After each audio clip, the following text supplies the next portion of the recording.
Good evening, ladies and gentlemen, members and officers, and welcome to this Development Control Committee meeting on the 10th of February. First of all, I must read out the fire evacuation procedures. There are no fire alarms scheduled for this evening. Therefore, if the fire alarm sounds, please evacuate the building immediately.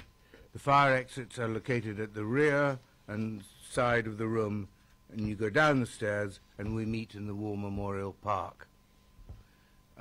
Also, please note that this meeting is being webcast live on the internet. Is it working? Good. And please can all members and public switch your phones off or turn them to silent. Thank you. Now, turning to the agenda. Apologies for absence and substitutions. I have none. Declarations of interest, do I have any? No? Thank you. Urgent matters, I have none. Any? No? Thank you.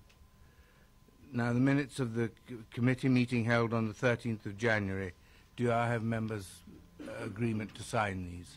Agree. Thank you.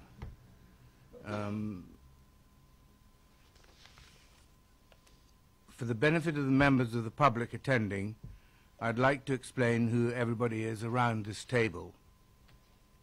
My name is Councillor Donald Sherlock, and I'm the chairman of the committee, and this is Councillor David Leakes, who's the vice chairman, and down the sides of the table to the left and right are the councillors who sit on the committee and who will be making the decisions on the applications this evening.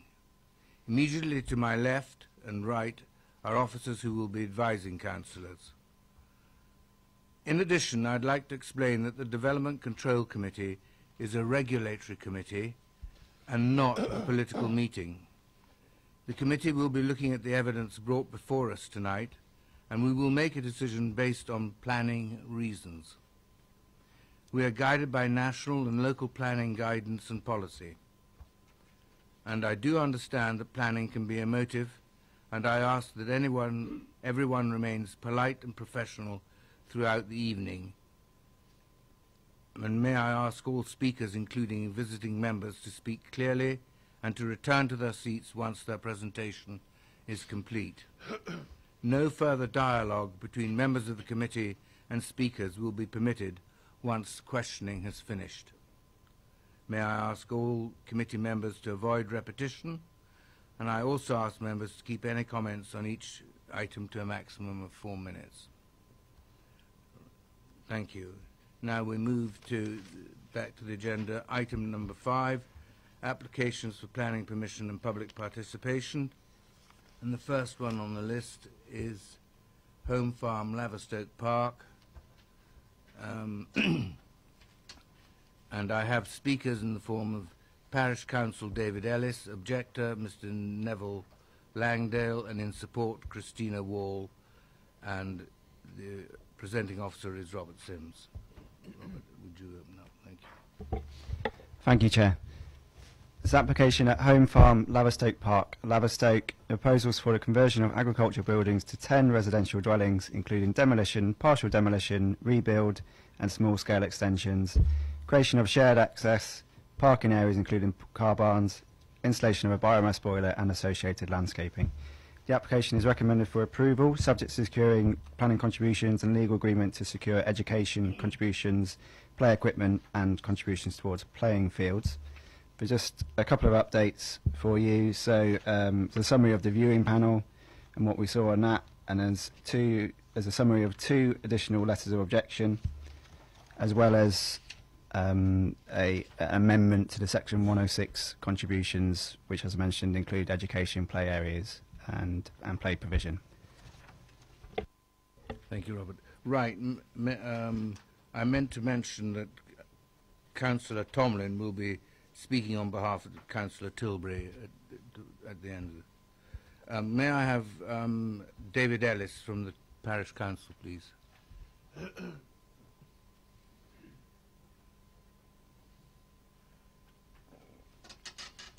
You will have 4 minutes, Mr. Ellis, and I'll give you a minute's notice of the end. Press the long bar in the middle. Thank you. I'm David Ellis from the Parish Council. Laverstoke and Freepoke Parish Council's concerns about the development are in respect to the impact on the single traffic on the single access road Watch Lane. As noted in the Highway Officer's report, the entrance to Watch Lane limits 2 cars passing each other and has limited forward visibility. We would also note the drivers coming from Whitchurch and turning up the Watch Lane will only realise the lane is blocked at a very late stage, leaving a car partially in and partially out.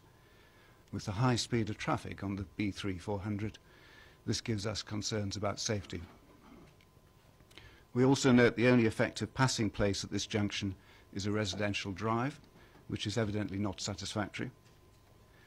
And on the road north to Twinley Lane, there are no passing places. This is a distance of 1,250 metres, as noted in the highway report. The highway report notes there's no background flow traffic data and limited historic traffic data on record. Our observation is that traffic has already increased in the last few years. A number of sat-navs now direct traffic up Watch Lane when going between the B3400 and the A34 and vice versa. There are already complaints about traffic from the rugby club, and the development would be expected to increase delivery traffic vehicle as well as cars. With these concerns about safety and traffic, Parish Council would suggest that a request is made for updated traffic survey to assess the impact with a view to identifying potential passing places and improving access safety. Thank you.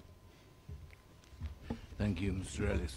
Members, any questions? Wait a minute. Any questions for Mr. Ellis? Is there an HGV sign at the bottom of the Church Lane? I don't believe so, no. Councillor Goddison.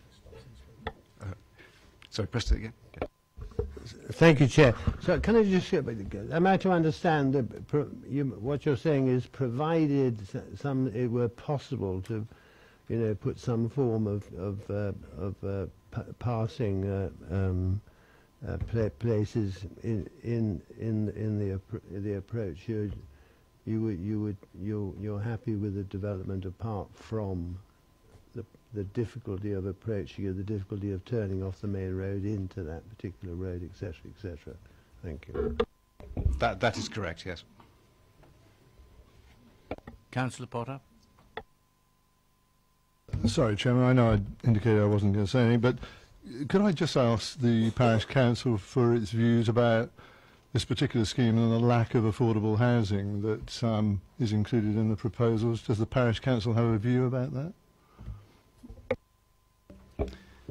I think, well, the Parish Council would support more affordable housing in it, and it has not made an objection on that basis. Any more questions? Thank you, Mr. Ellis. Now may I have Mr. Neville Langdale.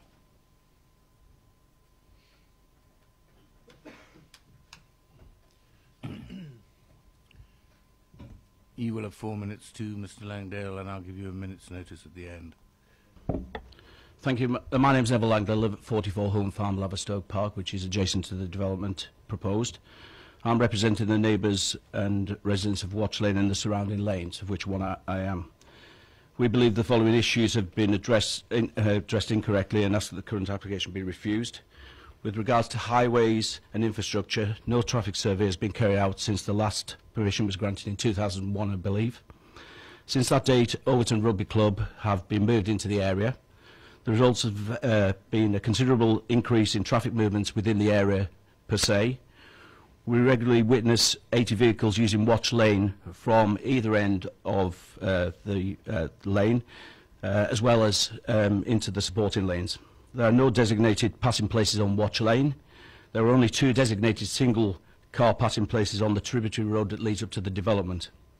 There is no ability to widen Watch Lane, in my opinion, and there is no ability to widen the access of the junction of the B3400, which causes safety issues with its junctions into Watch Lane itself. The report states that the Watch Lane junction limits 2 vehicles passing each other. The only vehicles to which this argument could relate are bicycles and motorcycles. Meeting a vehicle coming down Watch Lane at that point results in one vehicle being stationary on the B3400 or reversing out onto it. There are flooding issues adjacent to the planned development caused by inadequate drainage, which in turn creates potential health and safety issues. Only yesterday the area became a quagmire again following the recent bad weather, in itself creating dangerous road conditions. This can be only made worse by the bonded gravel hard standing areas being proposed within the development. There are no footways for pedestrian traffic, and Watch Lane and its surrounding lanes are populated with walkers and horse riders. Properties in Watch Lane have to continually see their driveways being used as being impromptu laybys. Mount Pleasant, which is a private road, is continually being used as a rat run. Watch Lane northward is regularly being used as alternative access for Newbury and Kingsclear traffic. This is a similar situation to that being faced by Lynch Hill Park in Whitchurch. The proposal talks of 6-car movements in the morning and afternoon. The 10 properties of mixed size are more likely to have 2 cars per property, with siblings possibly up to 4. Add to this the current use of the adjacent farm buildings by businesses using motor vehicles and larger pantechnics. Furthermore, there is the use of local farmer agricultural vehicles in addition to those operated by Laverstoke Park. Therefore, the likely total vehicle movement is more likely to be between 20 and 30. Then add this to that generated by the rugby club and the existing residents. The proposed position of the drainage treatment plant is likely to conflict with the existing gully on the corner and its outfall that is constantly blocked. In conclusion of that, how can Hampshire County Council raise no objections when there's an out-of-date traffic information being used? The road network and potential traffic congestion of the proposed development of the rugby club have not been factored. The Basingstoke and Dean Strategic Housing Market Assessment of 2014 states shortfall of council of 271 affordable units a year. How can we lose 4 of those? It's at odds with the assessment. Regarding the SILS payments, we'd obviously like to see some money go back into the community, as it is others giving up the benefit of the planning permission.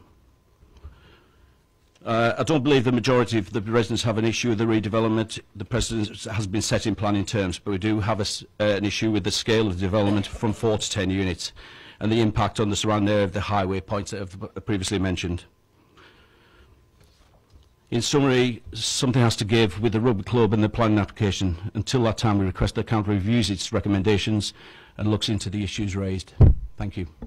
Thank you very much, Mr. Langdale. Any Councillor Bound. Good evening. What's the frequency of use in terms of the rugby club? Is it, I mean, they presumably have their weekend games and training sessions, do they?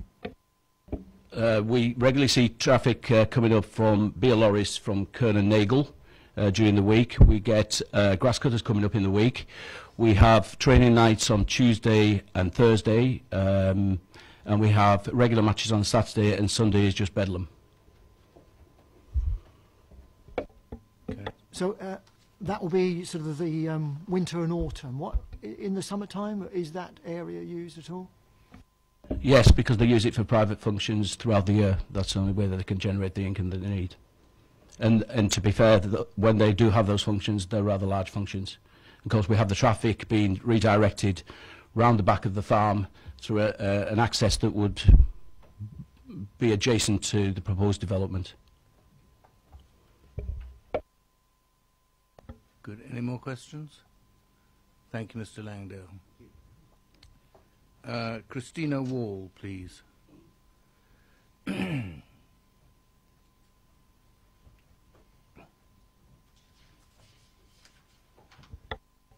Miss Wall, you will have 4 minutes, and I'll give you a minute's notice towards the end. Thank you. Good evening, members. Thank you for giving the applicant the opportunity to speak in support of the planning application at Home Farm. We support the reasons for approval which are set out within the clear and comprehensive officer's report. There are 5 important issues for your debate. Firstly, the architect and your conservation officers have agreed a scheme that is designed to make best use of the existing redundant agricultural buildings, which are in a serious state of decline. Secondly, the need to preserve and enhance the conservation area has been a focus of the project, and we are confident that the scheme would conserve and enhance the character of the conservation area. Thirdly, 10 quality residential properties will be provided through the reuse of the redundant barns, with a mix of units being provided to meet the policy and contribute to the housing need. 4. Past approvals have not proved viable to implement, and even this one, with the high repair costs associated with converting the barns, means it is not possible to provide an affordable housing off-site contribution, as that too would render the scheme unviable. And lastly, the scheme is implementable as presented to you, and I hope you find that it is acceptable. We are very aware from hearing what has been said this evening, from reviewing the neighbours' comments and from comments made at the members' site visit, that there are 2 points of concern for local residents. I hope these comments help. Firstly, there is concern about the increase in traffic that the additional 10 properties could generate and the safety of the junction of Watch Lane and the B3400. I am aware that the Highway Authority does not agree and has no objection. I know you have looked at this junction carefully yourselves on leaving the site visit. The level of traffic associated with the 10 properties would be relatively low, with trips being made primarily in the private car as opposed to farm traffic or commercial traffic associated with the previous approvals. The peak trips associated with this development would be outside the training times for the local rugby club and will not therefore exacerbate the existing situation. Passing places were constructed following the grant of planning permission in 2001 for the domestic use, stables, farm shop and offices. Secondly, there is concern about the drainage from the site and its potential to exacerbate the existing situation. Due to the age of the buildings, there are no public surface water sewers in the vicinity of the site. Most of the existing buildings' roofs are not formally drained and simply run off onto the existing surfaces. A surface water drainage strategy has been produced to ensure the existing situation is not worsened but improved. It is proposed to construct the new hard-standing areas using porous materials. Rainwater downpipes will be installed and will be connected to infiltration devices. This scheme would result in a reduction in the impermeable area. To accommodate foul drainage, conventional foul drains will be laid. The drainage will be directed to a new treatment plant that would be located downhill of the site in a small area of the field to the southwest of the houses. The outfall from the treatment plant will go to a soakaway designed in accordance with the appropriate standards. The current foul and surface water drainage situation will therefore be dramatically improved through the changes proposed as part of this scheme. 1 minute to go. I hope that on balance you see the merits of the scheme and that you are therefore able to support the officer's recommendation for approval to bring a viable use to these heritage assets of the conservation area. Thank you for your time.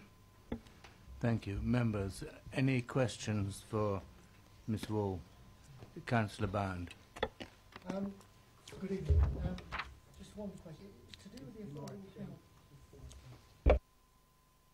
It's to do with the affordable housing element that you are missing out of the scheme because you say it's not viable. Could you explain to the committee why you think this is not viable?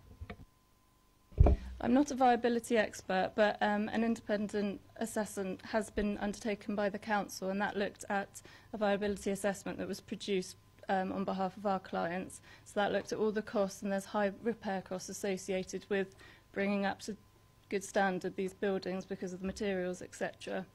So that's been weighed up and has concluded that the scheme isn't viable to provide the for on-site houses or any off-site affordable contribution. I can't comment anymore because I'm not a viability expert, but the appropriate assessments have been done and checked by the council, and they're satisfied with the conclusions made. Councillor Goodison, followed by Councillor Potter. Thank you, Chair. Well, Councillor Bounds more or less covered the point that I wanted to make. I do feel quite strongly that natural justice would best be served if at least a modest off-site contribution was made to some affordable housing elsewhere. This is after all, going to be a very prestigious and development.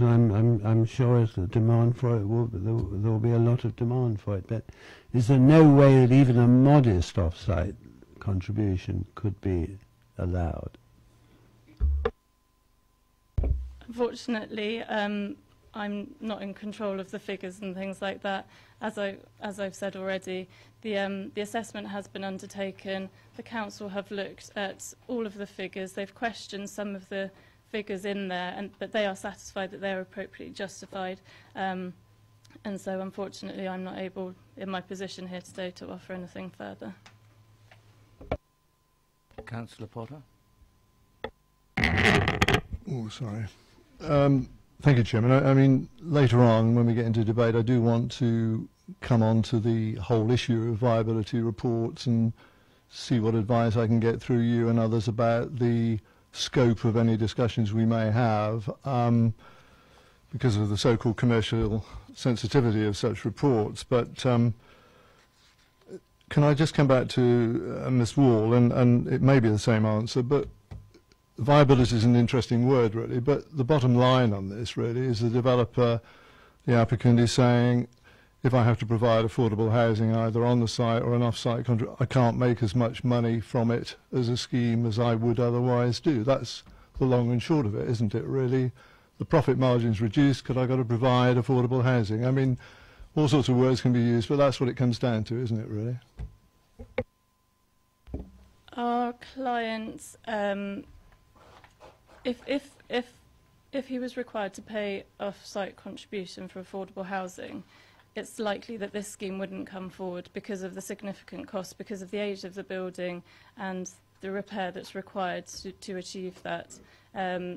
So, unfortunately, it's something where you'd lose the benefits of the scheme and the improvements to the conservation area and the assets of the buildings if it wasn't if a contribution was required, I'm afraid. I'll say it now if I may, Chair, and then it will come back later on. But, I mean, from my reading of the viability report, and we have the figures, which I'm not going to quote, I mean, it's a subjective thing, of course it is, really, but even with affordable housing being provided in the form that it should be in terms of the Council's policy, the amount of money that's quoted within this report that would be made, inverted commas, by the developer is massive and substantial. And to say, as you have done, if that was the case, this scheme couldn't proceed, I think, you know, with respect, I disagree with that. And, you know, I'll talk about it in a minute, if I may. Any more questions for Ms. Wall? No, thank you very much. Councillor Tomlin, do you want to speak on behalf of Councillor Tilbury? Thank you, Chair. Yeah, this is Councillor Tilbury's speech. He apologises for being unable to attend tonight. As I indicated at the site visit on Friday, the increased frequency of DC meetings is creating clashes with Overton Parish Council meetings, as it has again tonight. In principle, I support the redevelopment of this site. However, a smaller number of properties would be more appropriate, particularly given its isolated location. I share the residents' concerns regarding the narrow, sunken lanes and the lack of passing spaces on the approach roads. This is not helped by frequent flooding on the nearby corner. As you will have seen, the junction of Watch Lane and the B3400 is very narrow, making it difficult for two vehicles to pass safely or allow vehicles to get off the main road. This is not helped by Hampshire County Council's refusal to reduce the speed limit on the main road to 30 miles an hour, something all local councillors have been asking for years. When it became clear this application would be affected by recent High Court decisions against the Secretary of State relating to Section 106 contributions on small sites, I spoke to the officer who agreed to advise me of the implications for this site as soon as it became clear. Unfortunately, the officer left at Christmas, and I heard nothing more until the application was sent to this committee. I have now, belatedly, seen the viability appraisal, which has not allayed my concern at the lack of on- or off-site affordable housing. Councillor Tilbury. Thank you. Members, questions to officers? Councillor Pound. Maybe the officers could run through the viability assessment for the committee as much as they can without obviously compromising. Thank you, Councillor Bound. So if I can just take members through, I suppose, the starting point in terms of the process that we go through with the viability report. The starting point of that is our local plan policy C2, which requires affordable housing to be provided for schemes such as these. but obviously it does allow consideration of issues to include things like viability and deliverability. When a developer or an applicant comes forward with a viability case, we require them to submit that information to us, and then at their cost we appoint a separate independent consultant to then review that information to check effectively the facts and figures in there are reasonable. That's the report that has been circulated to DC committee members. So as you say, I won't quote actual figures, but I can go through, if you like, some of the workings. What that viability appraisal will normally include are all of the costs associated with the sites, so the build costs, contingency costs, which will vary depending on the type of scheme. It will include things like the finance, etc., that's required to bring the scheme forward. And in all viability appraisals done under this way, it will include the developer's profit, which as a general is often between 17.5% and 20%. What this viability report has demonstrated so far is that on the basis of the costs and the way the site would come forward, effectively, once you've run that through, it comes out with a negative value for the site, i.e. if a developer was to come along and try and purchase the site, they would have to build in then the purchase price as well. So effectively, the only way as set out that the site would come forward would be if the existing landowner accepted a lower percentage than the normal sort of 17.5% to 20%. I think it's 13 to 14% potential profit. When the viability report came in, officers did go back to question a couple of key points. The first was in relation to the build costs, because just in terms of our own experience on these types of issues, we're not viability experts, but we have obviously reviewed some in the past. They did seem quite high. The explanation provided by our consultant was that, well, if you assume a typical barn conversion might be a simple replacement of boards on a timber frame barn, that's a very simple approach. This is more likely to be costly because it could involve underpinning, it could involve obviously reworking of the flintwork, etc. So it's a more costly build in the first place. So that effectively set out why that was a different approach. In terms of the profit margin that's been allowed for in the overall viability assessment, 20% has been allowed for, so that 17.5% to 20% range is at the higher end, on the basis that with a scheme such as this, as opposed to say a greenfield development, there is a greater risk associated with anyone putting forward the finance to carry out the scheme, and therefore from a viability point of view a 20% profit margin was deemed appropriate. So that's the basis on which the recommendation is made. Clearly the report sets out that there is affordable housing need in the area. That's the view from the housing officer, so it is being made on the basis of it effectively that the viability will not allow for the affordable housing to be provided as an off-site contribution either. Clearly that leaves the council with a position of balancing, if you like, the merits of the application, and officers felt that given the history of the site, the dilapidating state of the buildings, their heritage status, that there was merit in nevertheless proceeding with a recommendation for approval. Follow that up. I mean, so was there any talk about asking the developer to go away and come back with a scheme which would be cheaper, and then which will be cheaper in terms of the costs, but the profit would be maintained, and they could then give the 40% or at least a negotiable, taking up on Sven's point? No, that wasn't done, and the reason for that was that the developer or the applicant had submitted their costs associated with the scheme.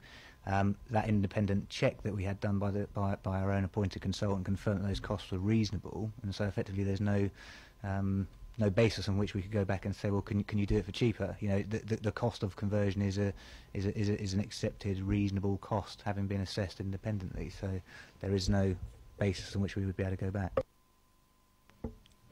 Councillor Potter. Oh, sorry, I do beg your pardon.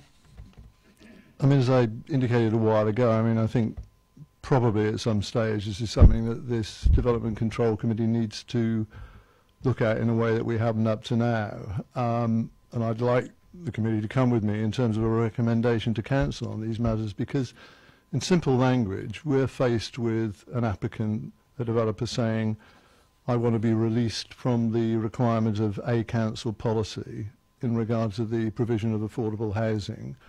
And I have cost reasons for doing that.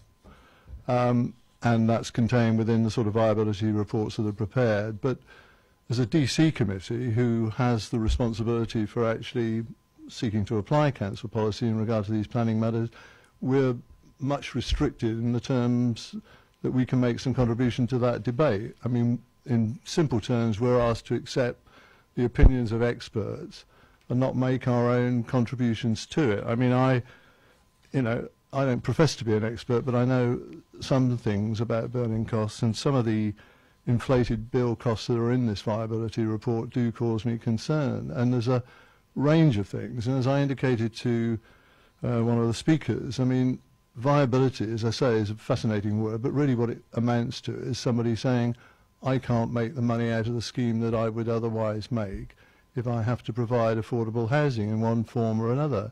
Now, I think that's debatable, and if we're being asked as a DC committee to make that type of exception to our policy, then I think we're entitled to enter into a debate, commercial sensitivity included in all of that, of course, if we're being asked to make that decision. So I can't do much tonight because of the restrictions that apply up to now, but I don't accept, I would say publicly, I don't accept the content of the report in the way that it's been put together. There are many elements of it that I could, I think, comment on and dispute, which would perhaps, and I say only perhaps because I don't profess to be the expert, but lead to a different conclusion about whether the scheme could still be viable and effective. But what I do say is that I'm not convinced that we should abandon our policy in respect to the provision of affordable housing on this application as it stands, and therefore my position, I guess, will become fairly clear as we get into the debate proper. I did also, if I may, Chair, I want to just ask a question of the Highways officer on the highways issue, really. Is that okay? Okay. I mean, I know these things are very difficult, and we've heard the sort of comments about the accessibility or not of the access road.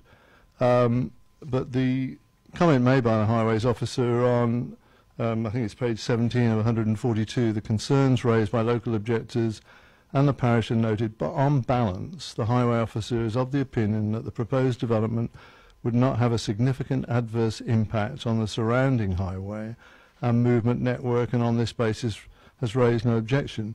In terms of just a clarification on that, really, because obviously we, as a viewing panel, experience this, really. The key to that access road seems to be passing points, really, you know, depending on the flow of traffic. We saw two, I think, if I remember rightly, but it's a piece of road that calls out for more, I think, really, to make sure that the sort of, you know, conflict between cars going in one direction or another doesn't occur. So I'm not sure how the highways officer on the existing sort of pattern of passing places comes to that conclusion.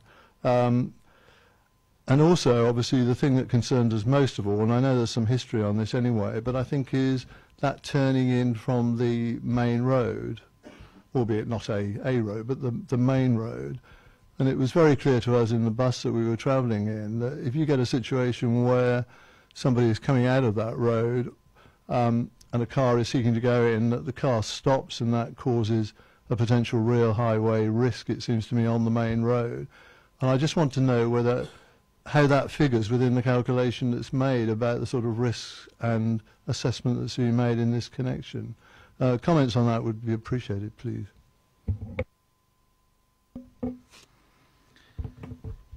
I think the fundamental starting point is in considering the traffic that the 10 houses might typically be expected to generate, and with reference to standard survey databases, this is where the 6 vehicles in the peak hour comes about. Therefore, the impact of the development upon the network is limited to that small number of trips. Also, being mindful that some trips would have been associated with the existing premises or could be associated with the existing premises in the future.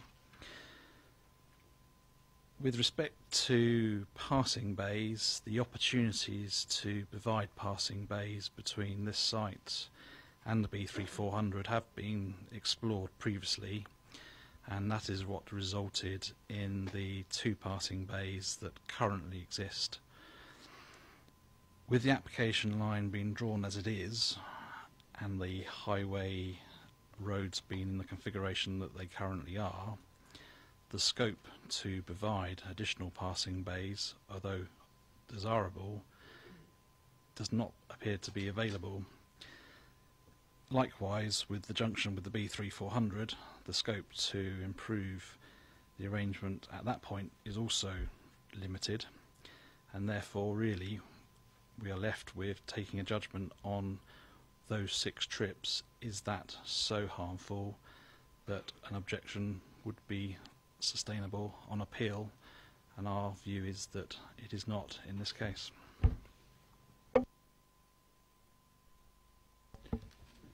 Councillor Tucker.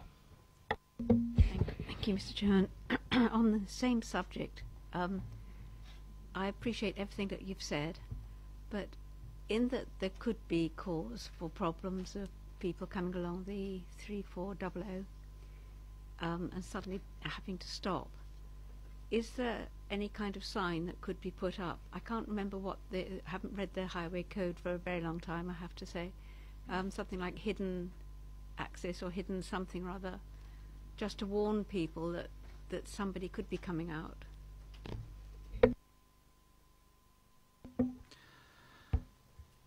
Although I would rely on my traffic colleagues in terms of what signs are permitted upon the public highway, in my experience a particular sign doesn't come to mind, unfortunately, for this situation, so I can't think of a sign that would be obvious and helpful in assisting in this situation, unfortunately.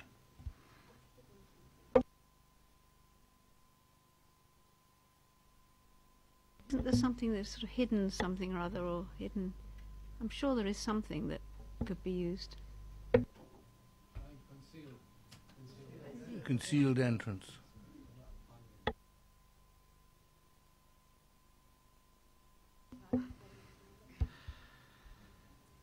I think,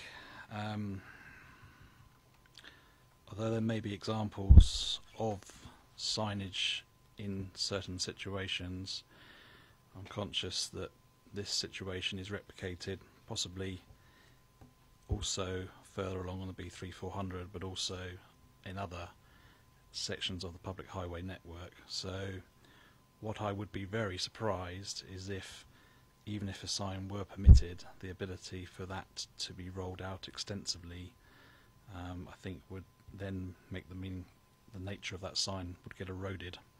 So if a signing solution was considered appropriate to deal with the junction in its current form, I would have expected that probably would have already come forward in the general assessment of safety of the operation of the highway network, given that it is an existing constraint. So although I can't say definitively that there isn't a sign that could be used in this context, given that there isn't one at the present time, I wouldn't be able to provide confidence that one could be provided in this situation. Sorry, I don't want to prolong the agony particularly, but your argument that there are other ones further along maybe that might need something similar, I think you're just giving us more ammunition to say that there should be a slower speed limit along there, which is all what the locals want. Councillor Band. Yes, to the traffic officer, I mean, is there some sort of formula you use to come up with a figure of 6 movements in peak hour from 10 houses with, I don't know, 3-4 bedrooms, could have 3 or 4 cars? I mean, where do you get that 6 figure from?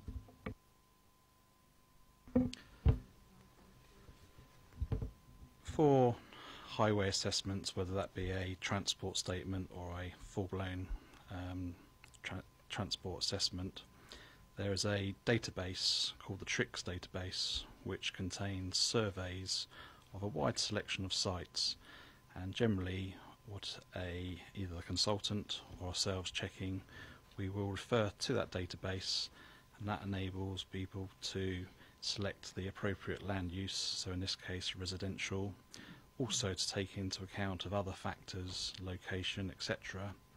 So by applying the correct inputs into those surveys, one can pull out the data to indicate what typically has been recorded for developments of a similar nature, and that is the evidence based that is used for the transport statements, and likewise when we end up in an appeal situation.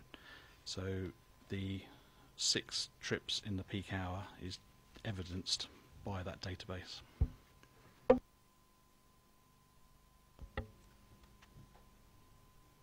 Councillor Bowyer, do you want to speak?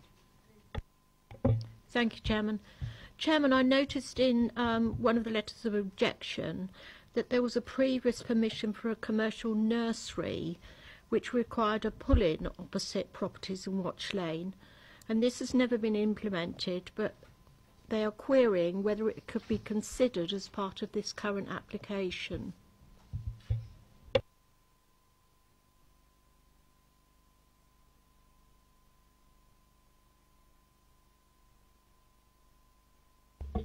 Yeah, just to come back on that, thanks, Councillor Bowyer. Our understanding was that that nursery was approved within Laverstoke Park itself, so it wasn't actually this development where the red line comes around. So, you know, we are where we are in terms of that. There's been previous passing places that have been implemented, as Marcus said, but the two along the right angle along Watch Lane, but the nursery relates to a different part of the site, or a different part of Laverstoke Park. Any more questions? We move to debate then.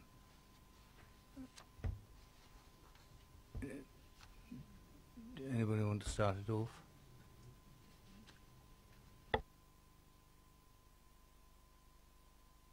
Councillor Bound. Somebody's going to start it, I suppose. Sorry, was okay. I went on the site visit and enjoyed the site very much, and I think personally that the development of that particular site in the way that the developers want to do it would be sort of very appreciated by the people in the locality, and I think it would be a very pleasant sort of place to live, and it looks as though it's going to be done to a very high standard.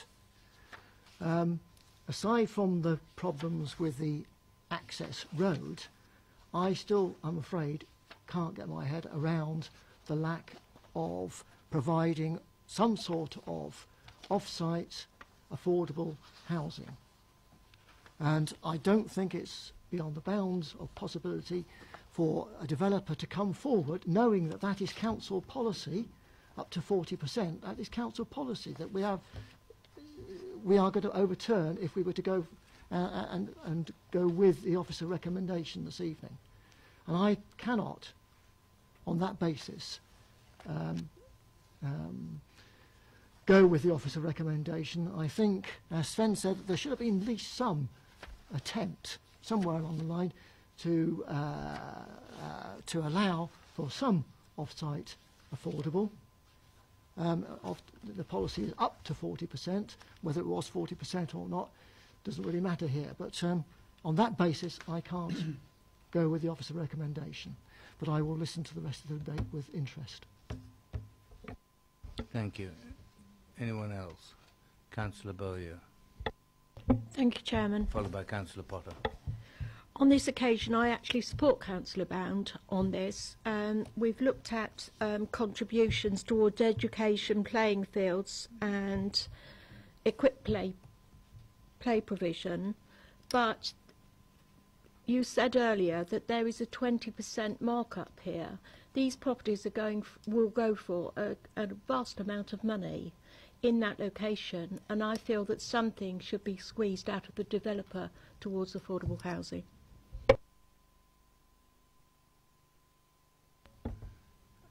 Anyone else?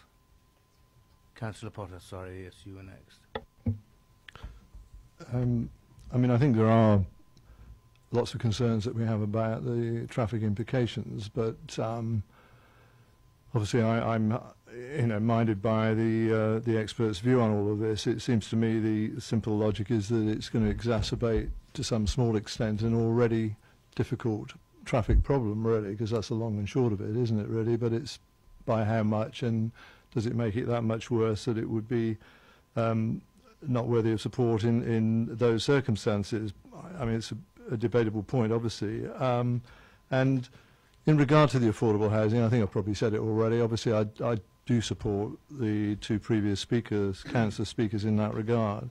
I mean, I go a stage further because I'd like to do that tonight. I believe the site itself could actually sustain affordable housing on site, really, looking at the viability report in the way that I have. And I, in different circumstances, would be prepared to argue the detail of that. And I keep repeating it. I think we've got to get that opportunity at some stage as a DC committee. But without the provision of the affordable housing, I can't support this application, and I won't support this application tonight.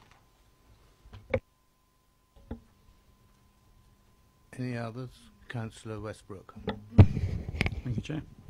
I believe we've got our own, council's got its own safe policies for affordable housing. The report itself says there's an identified housing need in Laverstock.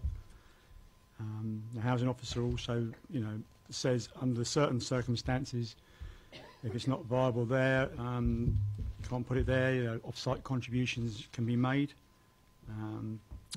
And in this instance, the housing officer is advising that an off-site affordable housing be secured. I think those policies are there for a reason. I've also read the appraisal report, and there's things in there which you could say which we're not allowed to say, I guess.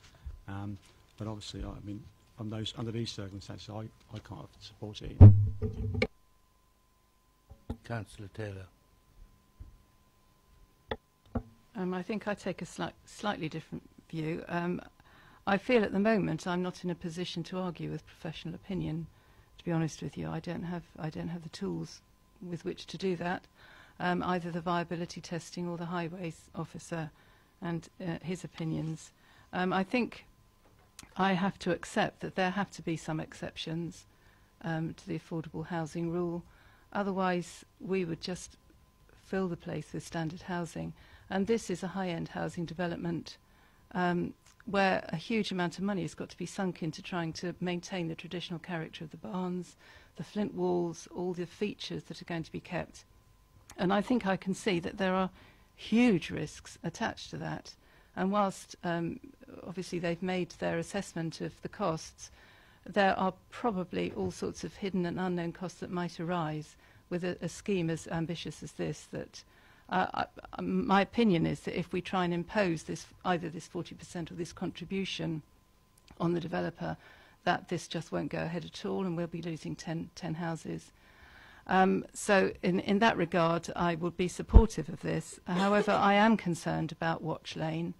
I think the B3400 will have to take care of itself, which it does in all parts of the B3400. It's a single carriageway. You see cars turning right, cars behind them have to stop and wait.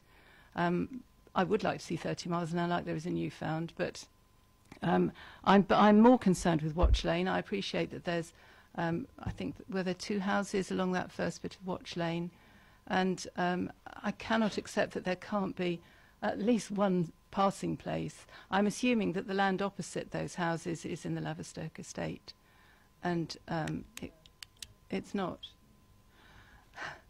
In that case, that's slightly clobbered my argument then, because if it's in private ownership, then we can't impose that.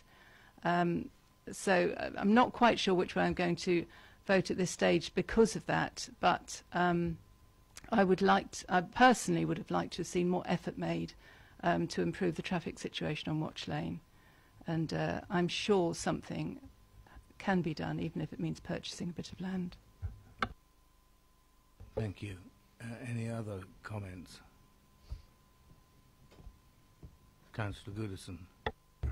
Thank you, Chairman. If I could just ask a question of the officers. I mean, personally, I'd like to see this development take place. I think it'd be a most attractive development. I think it's very disappointing if we find ourselves unable to pass it. Would it be possible for us to pass it with a condition being imposed that to be arranged, to give the planning officers the ability to discuss with the developer and whether the developer could be persuaded to make a modest, maybe not the equivalent of 40%, but a modest off-site affordable housing, contribution, even if it's not up to the normal 40%, but it would nevertheless establish the principle that that all these developments should be making some sort of contribution towards borough policy and some sort of contribution towards the policies which says that there should be a contribution for affordable housing, even if it's somewhere else and not actually on this site. Thank you. Thank you, Councillor Goes, and I think I appreciate the reason for the question in terms of seeking to, I suppose, potentially move a way forward for an approval, but I think it'd be very difficult to delegate that back to officers, because where would the sort of range, if you like, of how much equivalent value of that 40% would then be secured? I think that'd be very difficult to delegate back to officers on this occasion.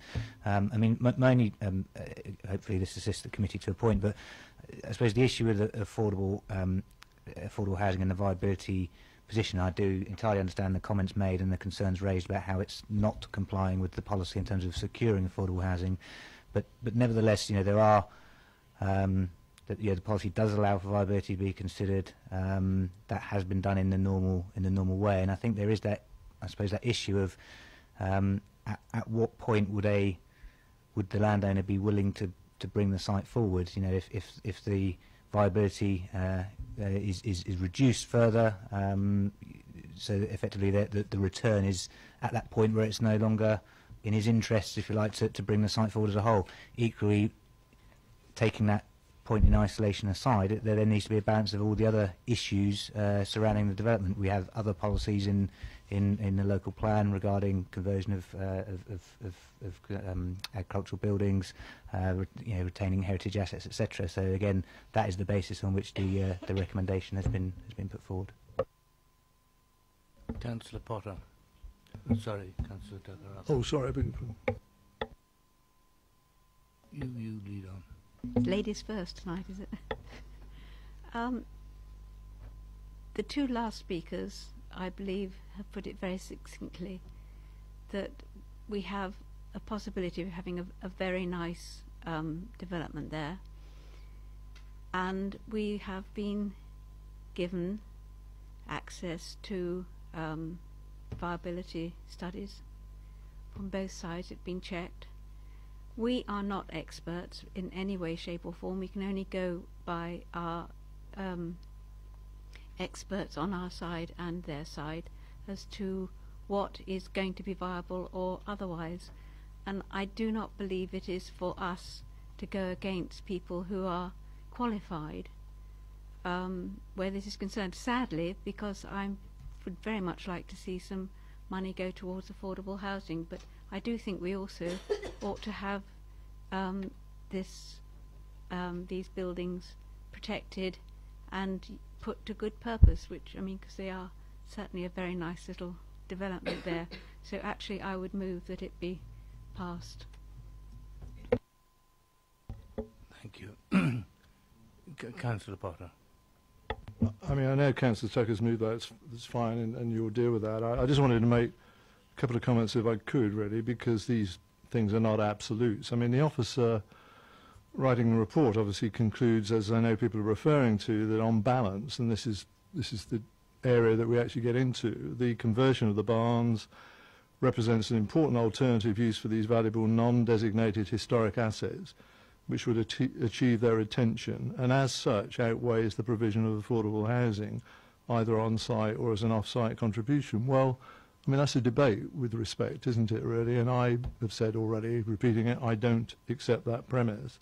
In regard to the off-site contribution, I mean, I think I probably can say this. I mean, there's alternative viability studies within the report, one being on-site, one being off-site. The off-site one, again, I say subjectively, isn't a massive amount of money in a scheme of this complex and total value at the end of the day. And I think that it is unreasonable for a developer to come to us and seek to have a policy waived on a scheme of this nature and this magnitude without making some contribution to the provision of affordable housing. So my position doesn't change. But, I mean, we have a figure for that, and, we're aware of it without me quoting it tonight, and therefore we all know that. And I think that's the discussion area that could and should perhaps have taken place with the developer. But ultimately, if a developer, and, as I say, in the report, it makes the references to viability continuously, obviously, even talks about, in this context, deficit. Now, if I use the word deficit, I mean that I'm losing money below a cost figure. That's my idea of deficit. Not that I won't make quite as much money on something as I would otherwise like to do. And that's really the misuse of language, I think, within the reports that we're faced with. Well, we may not be experts, Councillor Tucker makes the point, I'm certainly not, but I can understand this well enough, I think, to make a view about it. And I think in future, this DC committee's got to get into that far more than it's ever been entitled to thus far.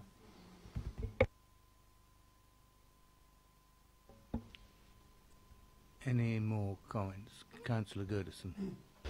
Thank you, Chair. I agree entirely with Councillor Potter that this is something which this committee really needs to address at some future point, and if necessary, go back to full council and get some sort of regulation about how these matters are dealt with. As far as this application here is concerned, with some disappointment, I find myself wishing to second Councillor Tucker's recommendation for approval. Thank you. I take the point about going back to council and looking at this whole subject. We'll keep that for another day. I have a proposer and a seconder for approval. Those in favour?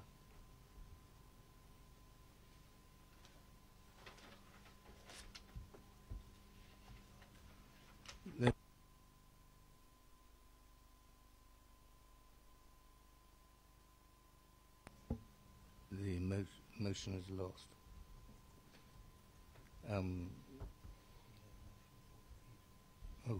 Now.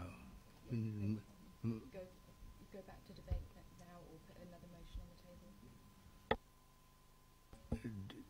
We go back to debate, or we have another proposal. Councillor Bound. I'd move refusal. On what grounds? On the grounds of the affordability element not being against policy in terms of the affordability. Is that okay? Anything else? We're going to add in terms of the access, but I think the highways opposite.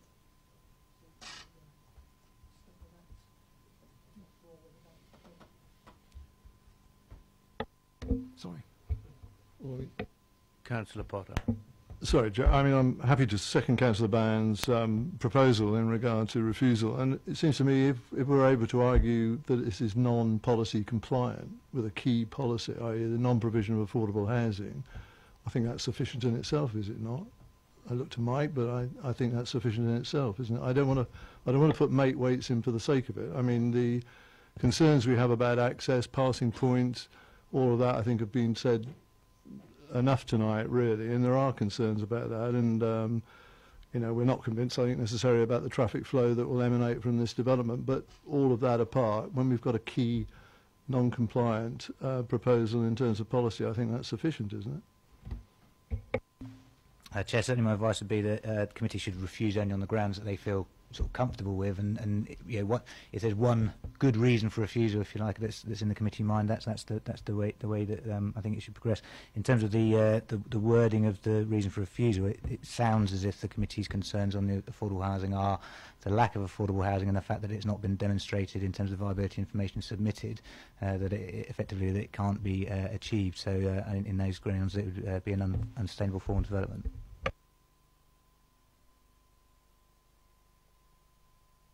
Yeah, you seconded that, didn't you, Councillor Potter? Thank you. Right, we take a vote on that. That those for refusal. For refusal.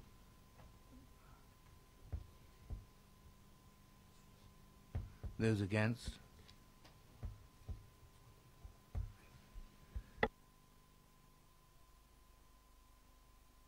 Robert, will you give us the condition? Thank you. So to summarise, the application for At Home Farm is refused for one reason: lack of provision of affordable housing on or off-site, which is contrary to policy C2 and the guidance contained in the National Planning Policy Framework. Thank you, members. We will now move to item number 2, which is land to the north of Sherfield Road, Bramley. And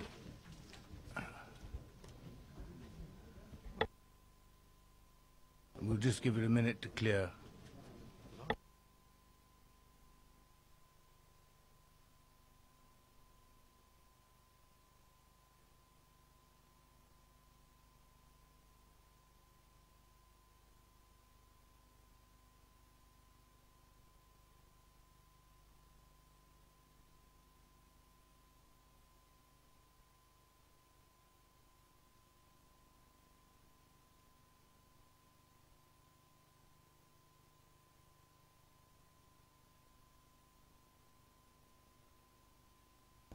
Right, sorry about that. And let us go back to item number 2, land to the north of Sherfield Road in Bramley.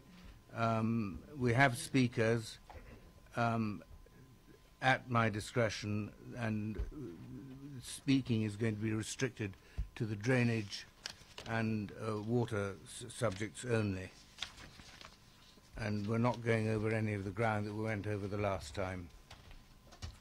So I have got Parish Council represented by James Potter, objected Malcolm Bell, in support Terry Seamer, and the Ward Councillor, Councillor Robinson.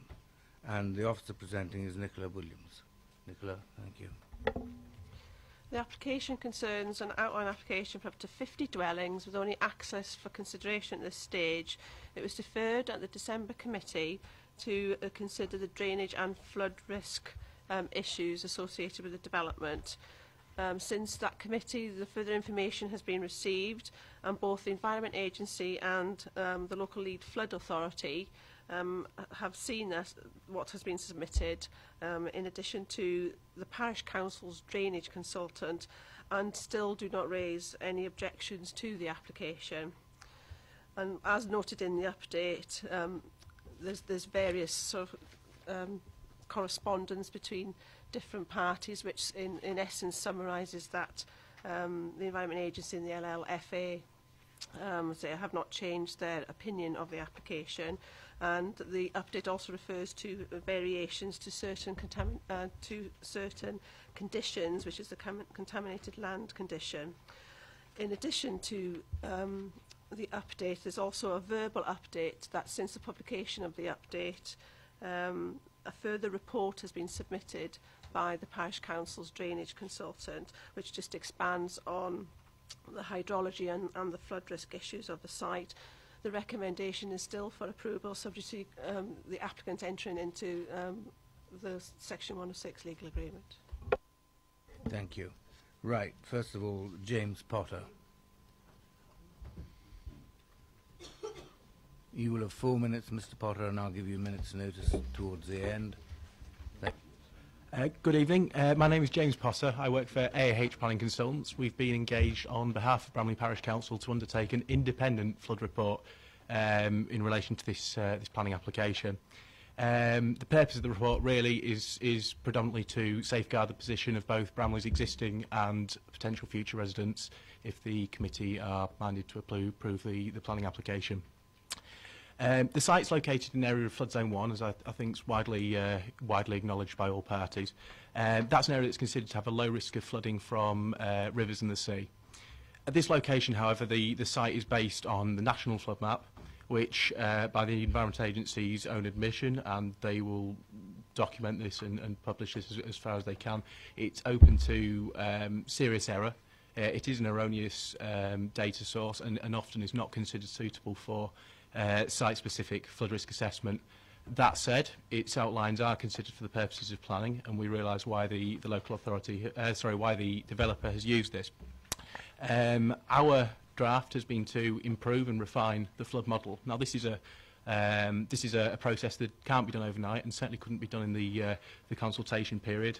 Typically speaking, a flood map challenge can take a month for every single correspondence between the applicant for flood map challenge and the agency themselves, in addition to the scrutiny of the model and the flood map challenge. That's why details have not yet been finalised, but we are very confident in the information that's been provided in our initial and subsequent report that hasn't yet been considered by the local statutory authorities. And it's very important to note that the reason that both the Lead Local Flood Authority and Environment Agency have not objected is because they've made decisions based on information that is available to them, rather than the fact that there is definitely a low risk. That's absolutely fundamental that we consider that. In relation to our findings, we've found that that flood level is very, very close to the proposed site level. We don't believe that it covers the site level itself, but it is very, very close to it. National guidance states that finished floor levels should be set 600 millimetres above flood level, the design flood level. We have made this suggestion, and that's been rejected by the applicant. We are unsure why.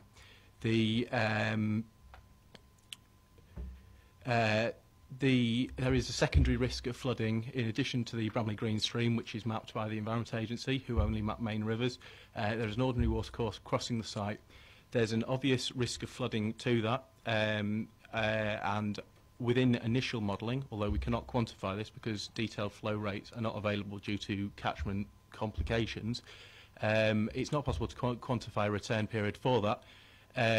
But there is an obvious risk of flooding both from overtopping of that channel by modest flows, but also in the event of even partial blockage, perhaps by overgrowing vegetation, that flooding of the northern half of the site can occur. This is a very real risk, and one that hasn't been considered by the applicant, and indeed hasn't been considered by the statutory consultees, because that model information isn't available, not because it isn't a risk. There is a problem, in our opinion, with the drainage. Because the flood level is so very close to the site level, it means that drainage basins proposed are almost entirely, well, probably two-thirds unusable under design flood conditions. That means that obviously overflow of those basins can occur, and as such, flooding. The crates are shown. The crates for storage are shown in flood zone 3. This is unacceptable in principle.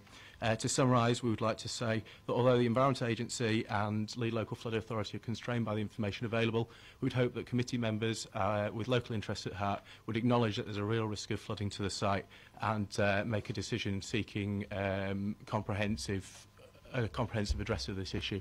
Thank you. Right, members. Any question? Mr. Potter. Councillor Westbrook. Followed by Councillor Tomlin. By Councillor Goodison. Good evening. I mean, I noticed you submitted the information, and the Environment Agency is I'm not an expert, but the Environment Agency is saying that no hydraulic details of technical information have been provided. Therefore, their current position is based on the best information until demonstrated otherwise. Can I ask why that technical information wasn't submitted to obviously strengthen any case you had? Sorry. Yeah, absolutely. I mean, as I sort of touched on in the presentation, the formal process to challenge the flood map is very much a dynamic process, and it takes a substantial amount of time.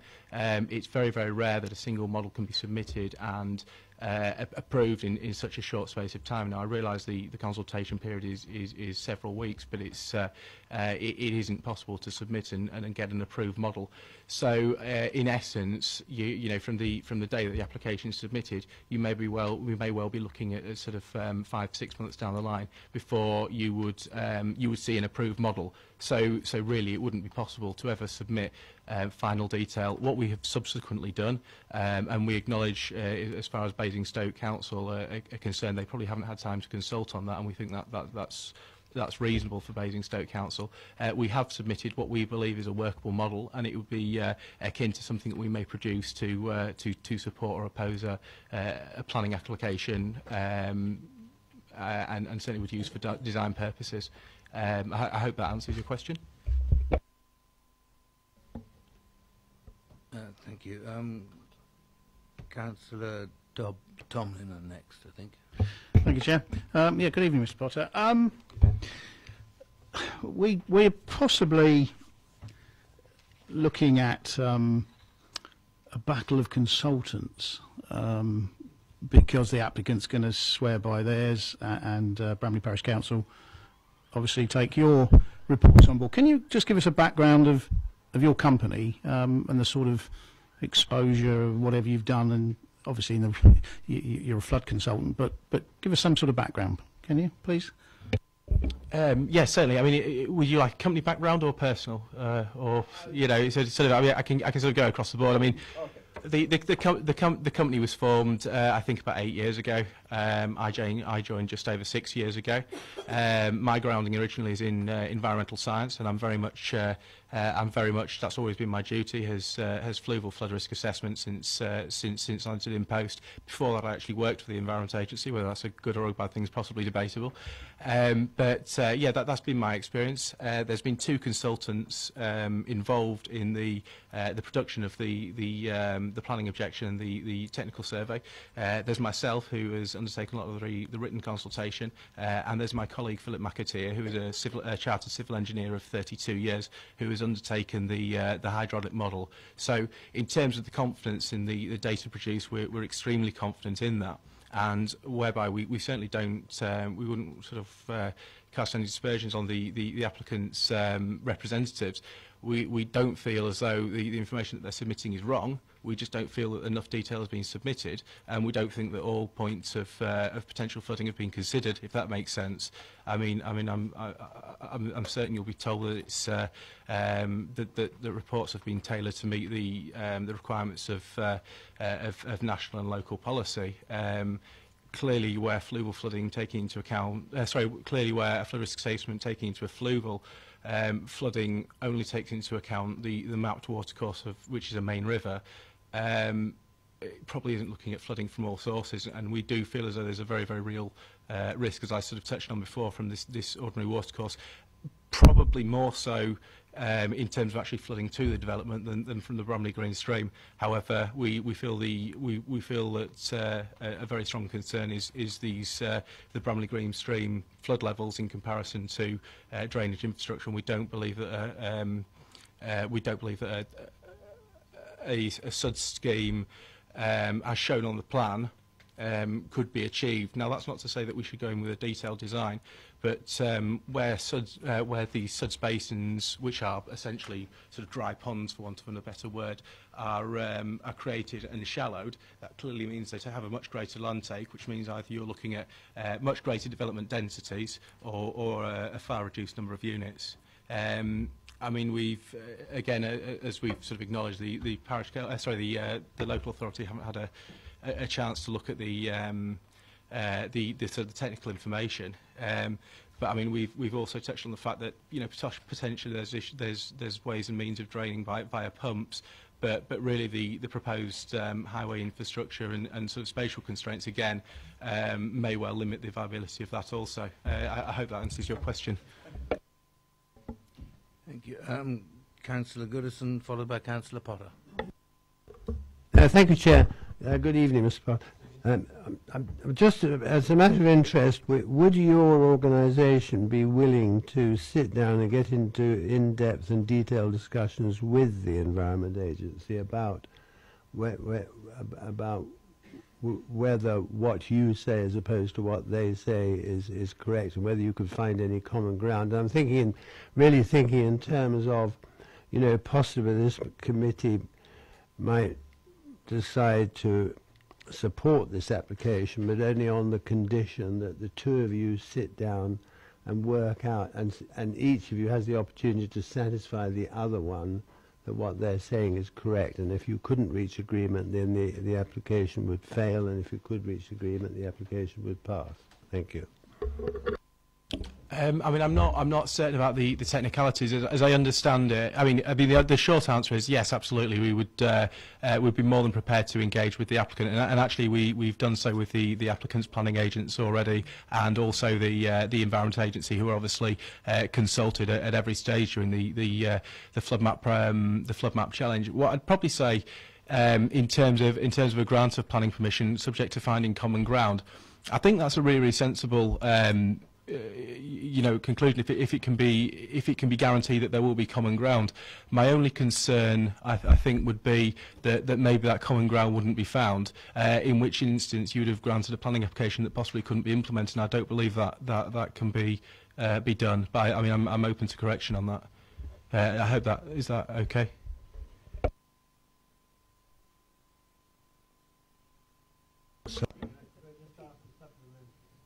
Yeah, but we can come back to this for resolution. No, very quick. I wouldn't wish to suggest that you should get into discussions with the applicant or the applicant's agency. The person I would like to see you persuade that you're right is the Environment Agency. Yeah, sorry about that. Yeah, absolutely. I mean, I think we're in the throes of that anyway. I mean, as I sort of outlined in the presentation, I think it's really, really important that we, that in no uncertain terms, everyone realises that the Environment Agency are acting on the best information they've had. They're not rejecting the information they have. The information that we've produced. All that they are saying is that this information hasn't yet been scrutinised and validated. So, absolutely, when this information is validated, I mean, that there will be subsequent consultation between now and the time that it's validated, and at every step we are speaking with our mapping team. What I would say is, yeah, absolutely, that's what we will look to do. We will challenge this flood map, and the Environment Agency will agree with us on our results, whether you know, even if there needs to be tweaks to the model. As I say, though, I don't think that there will be substantial tweaks to the model, and I believe it's in a working format now that is very, very accurate. Thank you. Is that okay? Councillor Potter. Thank you. Hello. I mean, the applicant appears to be saying that their proposals will decrease the risk of flooding rather than increase it, and that's built around a large extent to something you've mentioned, obviously, about the SUDS techniques, the sustainable urban drainage systems. And from some of the brief that I've seen on it, I mean, that obviously takes a number of forms: storage basins, swales, underground storage devices. I mean, I've seen some stuff on this elsewhere. A couple of questions, really. I mean, are you saying that that system can't work in these circumstances? That's the first question. And secondly, I mean, you seem to suggest that in terms of the geography of the development, it might be too dense. Perhaps that's misquoting you, but as I understood provisional condition 13, this is all to be yet worked out, and if additional land is required for that, which by definition might reduce the density of the houses, then that would obviously have to be a condition that's negotiated with the developer. I mean, you're aware of all of that, I guess. And just the last thing, then I'll finish, and then you can do it all together. But I think in terms of your premise that the floor levels of the houses might be increased by, say, 600 millimetres, about a couple of feet, what's that based on? I mean, where does the 600 millimetre come from? What calculation is that based on? Okay, so working through from the beginning, the housing densities. I mean, I don't have any particular agenda when it comes to the housing densities. I think the point that we made was that with consideration for obviously the existing red line boundary, they're proposing up to 50 units, and there's a fairly reasonable provision of sort of green suds infrastructure on the site in the form of open basins and swales, as you've obviously outlined. In addition to that, there's There's a geocellular sort of essentially milk crates in the ground that has been providing, which has been created to provide the additional storage. Now, sort of relating to the densities, my thoughts are that if due to flood level versus land level, your suds have to be much shallower, then clearly they've got a much larger land take. Now, my understanding is that that would have to be within the red line boundary, but again, I'm open to the planning officer's comments on that. In terms of the workability of a SUD scheme, again, there are unquestionably benefits of using SUDs in development generally. They do have to be implemented properly.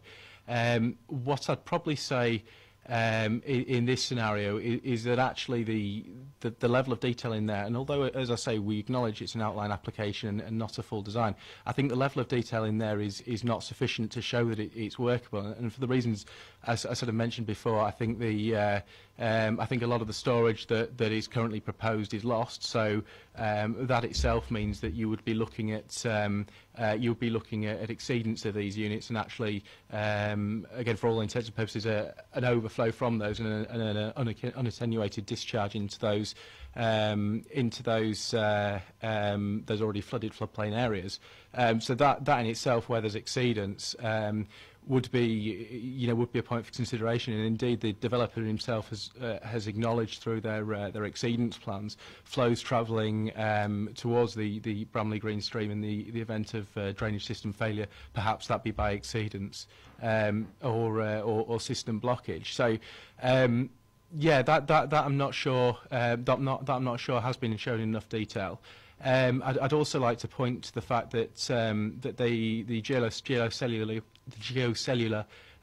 storage crates that are provided on the site are actually shown in the area of flood zone 3, not flood zone 2 as shown on the applicant's plan. Now, the location of any such infrastructure in flood zone 3 is not an acceptable principle in policy terms, because it's simply not usable under design flood conditions. So that means that the areas that are draining to that are essentially receiving an unattenuated discharge. The applicant's agents in their rebuttal of our comments had said that the tank could be sealed. Well, that's very true. It could be sealed. Potential issues of buoyancy then arise when that unit is partially full or empty, and the Bramley Green stream is in flood. That can be countered by encasing the already very large unit in concrete, which then I mean, in essence becomes either its own drain catchment, or it becomes its own drain catchment, and it also inhibits the infiltration capacity of the floodplain. Regarding the floor level, sorry, there was a couple of points raised. Regarding the floor level, that's just a standard figure, 600 millimetres above design flood level, 600 millimetres above design flood level, and the design flood level is what we have established within our detailed hydraulic model, because there is not a flood level available from the general nationalised modelling that forms the flood map base. I hope that answers your question. Thank you. No more? Thank you very much, Mr. Potter. Malcolm Bell, please.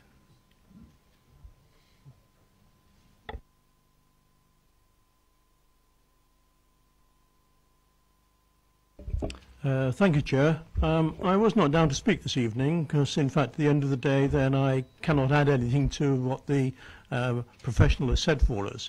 The only thing I would actually point out is, obviously, at the end of the day, the report which actually the planning officer said had been received actually is a fuller report than what was previously presented by AAH, of which you have at the moment in your hands. And this actually gives a fuller analysis and addresses the questions which arose as a result of the Environment Agency questioning that report. So this is the report which actually was submitted this morning, and the receipt was actually acknowledged as being received. That's all I can add, sir. Thank you. I don't expect there are any questions then. No, thank you very much. Terry Seamer, please.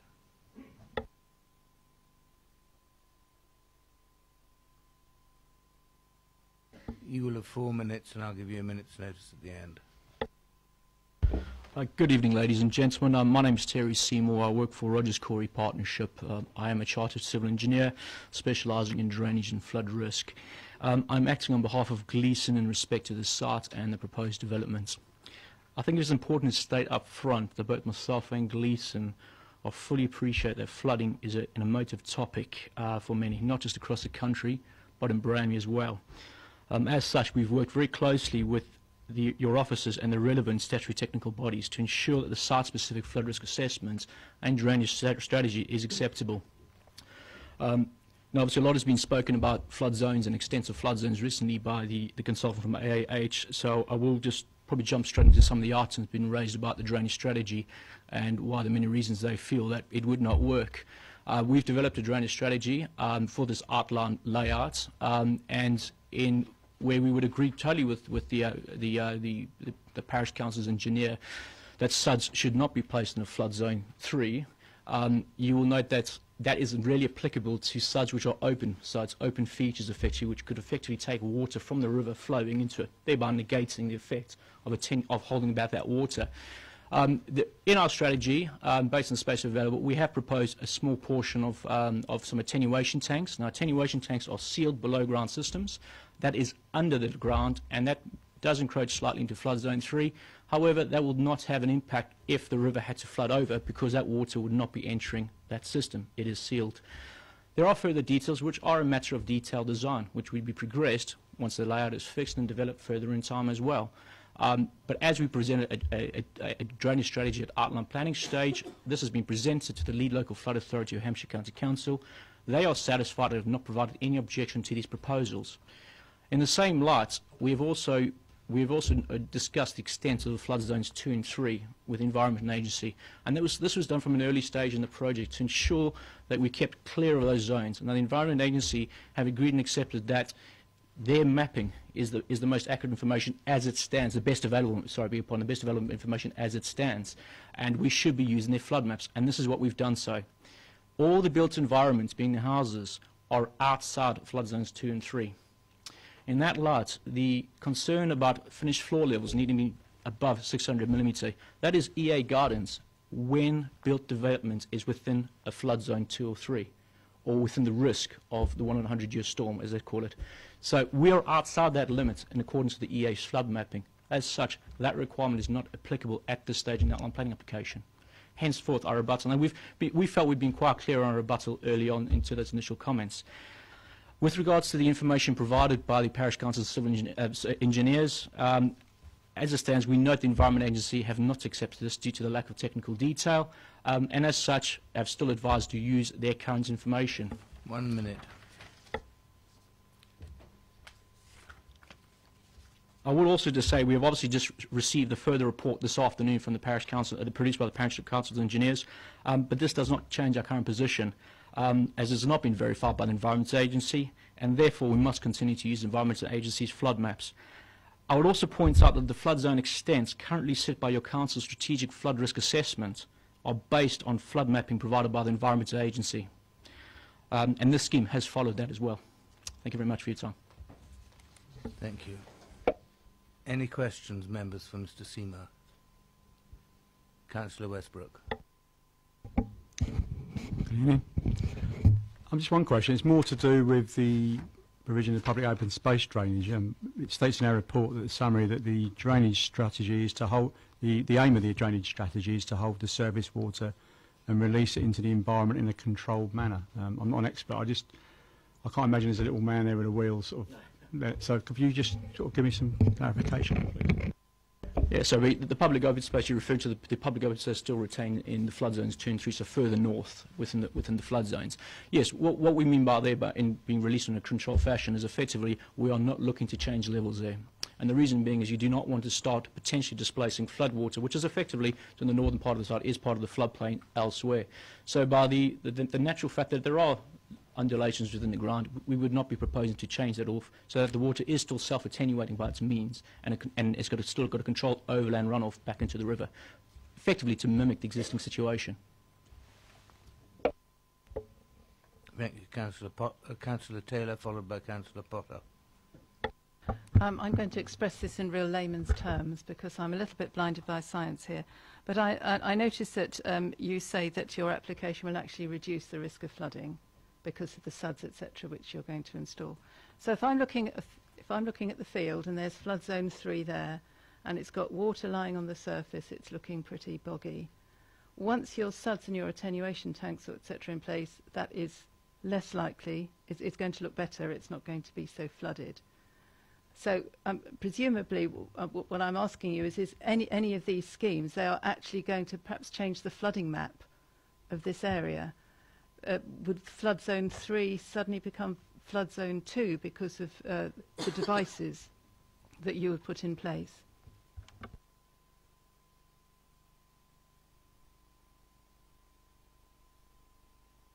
Your microphone's not on. Sorry, that is really something that the Environment Agency, who are the experts and specialists in actually carrying out the main river flooding, to be carrying out and modelling on a more strategic and a larger catchment-wide basis, effectively. And this is what they're responsible for doing across the country. Your point about the water standing in the fields being flood zone 3, well, the water is standing on the fields for several different reasons. It could just be when we talk about the water standing in fields in flood zone 3, it's whether it's coming from the river overflowing or whether it's water actually coming down from the rainfall and just temporarily holding back because there's agricultural fields there. Now, what the SUDS will do, it will effectively capture that water and put into a formalised drainage system, but it will be holding it into open attenuation basins, and we are restricting the flows there to what we're calling is the pre-development greenfield runoff rates.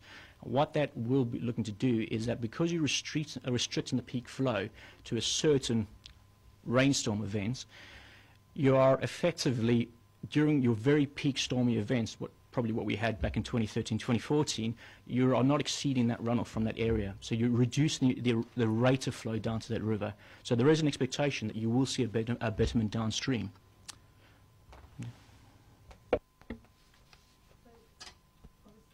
For the purposes of the people who are going to be living in these houses, you are absolutely certain, therefore, that everything that you're putting into place will prevent any risk of that water getting into their area, into their houses. Sorry, you're talking about with regard to the drainage system itself or the water dropping down. Yes, I mean, that will become down to, it's a matter of detailed design.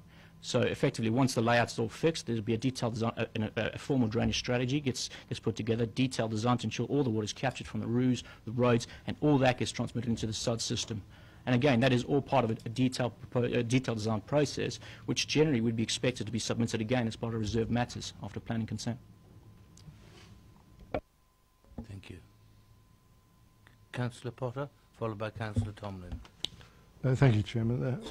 Hello, Mr. Seymour. I don't know whether this comes within your brief or not, really, but everything I've read about SUD seems to suggest that these can be very effective systems if they're designed properly and constructed, all of that stuff, really. But what they do depend on is long-term maintenance. You know, they've got to work not just in the first 6 months, but over a long period.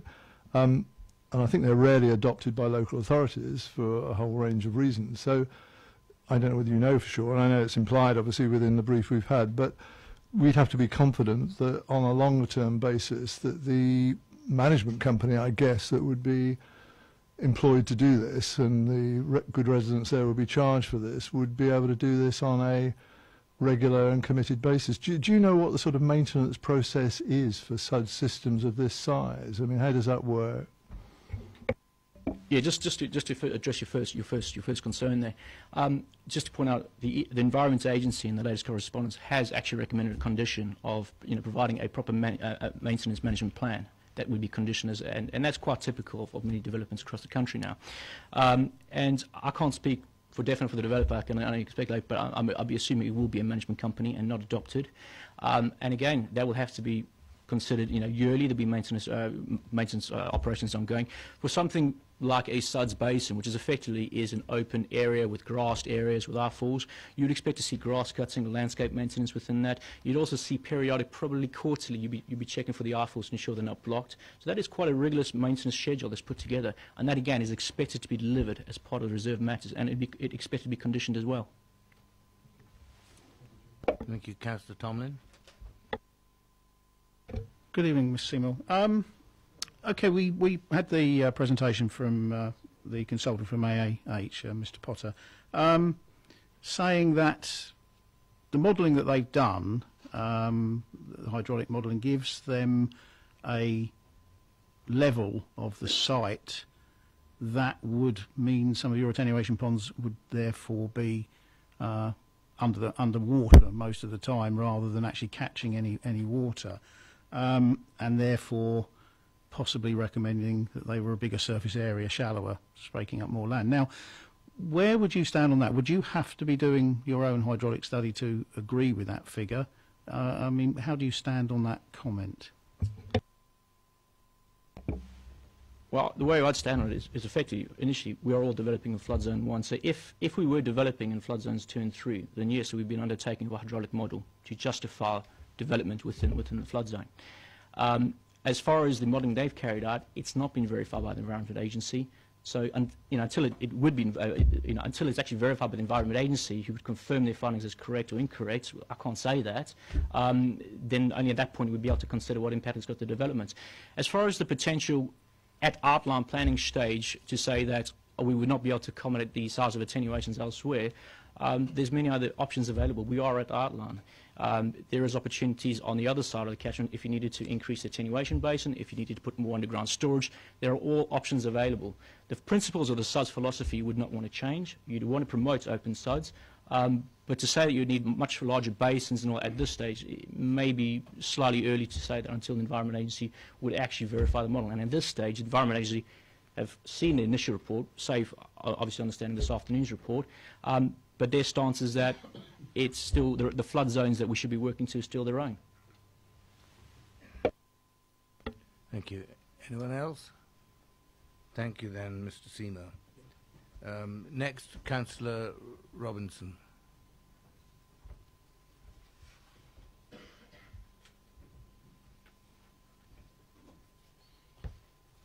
You will have 4 minutes and I'll give you a minute's notice at the end. Thank you, Mr. Chairman, and good evening, everybody. As you've heard, since we last looked at this, Bramley Parish Council have commissioned their own flood risk assessment, and I'm not going to go into the findings of that because James Potter has dealt with that. But I would like to highlight 3 extracts from his report, and that is that the IAH report indicates that substantial flooding could occur if upstream culverts or channels become diverted or blocked. IAH point out the lack of drains to and from the recreational areas' hard surfaces will cause fluvial flooding downstream. And to my mind, most importantly, that the geocellular crates used to alleviate fluvial flooding are located within Zone 3, which will render them ineffective, causing on- and off-site flooding. The report concludes there is insufficient evidence to approve this application in relation to flood risk. Now, I don't pretend to understand the report in full. I'm not a flood risk engineer, but the fact that we now have 2 contradictory reports indicates to me that this is a high-risk site. What cannot be denied is the photographic evidence that this site has flooded at least 3 times in the last 12 months and is now totally saturated with surface water lying up to 6 inches deep in the build area. I believe everybody on the committee's had photos, and photos 1 and 2 and 14 to 20 are all within the build area. These contradict the accuracy of the flood zone map, and I think it is highly possible that the flood zone map was modelled prior to an awful lot of the building work that's gone on in Bramley in the last 5 to 10 years, which is likely to have changed the flood zone of that area. Gleeson's also claim that the permeable surfaces, they will use permeable surfaces to improve the drainage of the site. Many of the surfaces will not be permeable, i.e. the roofs. These will drain into the SUDS, the geocellular crates and the attenuation basins, which IAH have told us will be ineffective.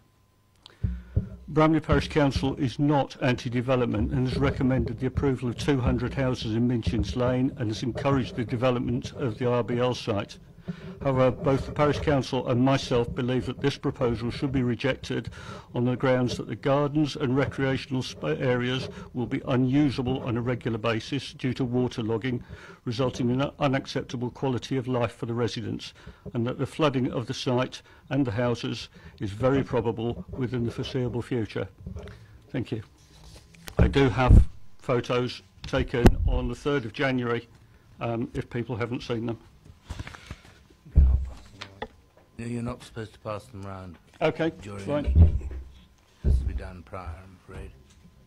Thank you. Members, any questions for Councillor Robinson? No? Thank you then. Questions to officers, members? Councillor Tomlin. Thank you, Chair.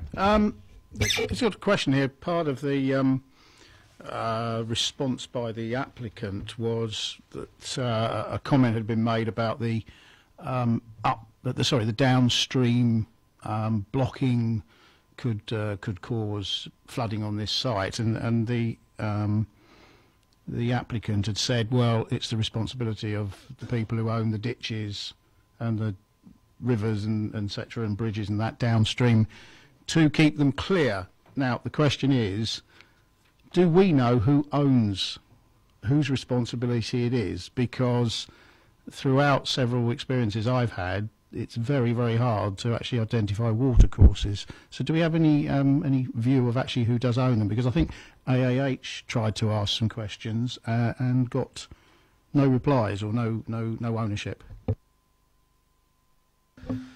So effectively, not in terms of this evening's meeting, we don't have information on site ownership outside of the site itself. What I would say though is that the lead local flood authority have the ability to serve notice on landowners, and in doing that they would obviously undertake the relevant land registry checks to see who do own those in situations where watercourses aren't being maintained or are blocked in the way that's been envisaged.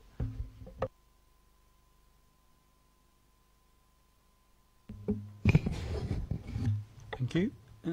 Can I just ask for confirmation that the children's play area has now been moved to a different area of the site, please? Just show me, please.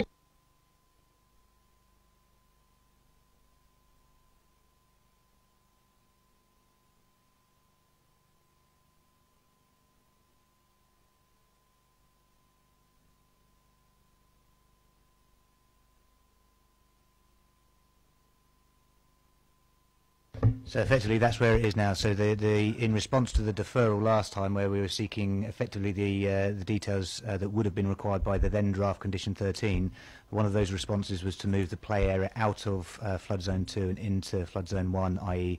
the point where it's the least likely to flood, to improve the open space offer for the site. Councillor Potter. Sorry, could I just check? I'm sorry if I'm not up to speed on this. In terms of the what we call the draft condition 13, which we're referring to, does that remain broadly the same as was? Sorry, I just, before I say anything else, Mike's going to comment. Yeah, so I know the papers are quite confusing because there's updates on updates, etc., which is difficult. And effectively, draft condition 13 has now been amended. So if I can refer members to page 41. As it's listed there is the basis on which the recommendation is made. So effectively it's removed it's maintained the requirement for long-term management plan and maintenance details, as well as the requirement for surface water drainage scheme to be submitted in accordance with the sort of principles of what's already there, but it has been amended to allow for the fact that this plan has now come in.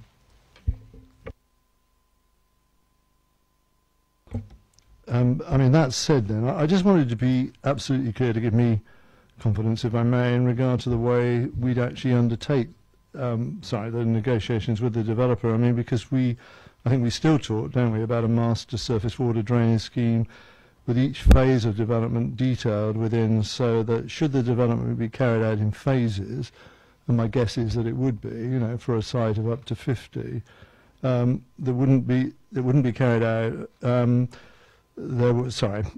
And one phase will not be carried out, there will be no detrimental impact on the scheme. So in other words, all of these things would be integrated with each other, because this particularly, I mean, particularly if the proposals emanating from the developer hinge around the SUDS type proposals, it seems to me, little I know again on this, but you know that is a very sensitive and integrated design, and it could cause problems in one part of the development if it isn't actually completed in another. I mean, those are my layperson's colleagues and comments, and I just want to be clear about the way we'd actually condition that and make sure that was integrated in that way. So effectively, yeah, so bearing in mind it's an outline application, and I think there's probably two parts to this. Condition 13, as now worded on 41, did actually remove the reference to phasing. The reason for that is that the developer has confirmed it would be a single-phase development, but in any case, effectively, the details to be submitted for that would have to go hand in hand with the reserve matters application submitted. So when the reserve matters application comes in, showing the detailed design, layout, etc., it will have to accord, if you like, with the drainage scheme that has been finalised by that time. So if in essence there is still some flexibility in terms of securing the detail. The other condition I would draw to members' attention is that in the context of this being outline application for up to 50 dwellings, condition 12 I think is also relevant to your consideration in the sense that it restricts built development so that it's outside flood zones 2 and 3. The reason I draw reference to that is that if in future the flood zone changed and the reserve before the reserve matters application came in and 2 was slightly wider than it is now, then effectively the development would have to come forward in accordance with that condition as well. So effectively there is some flexibility in that detail.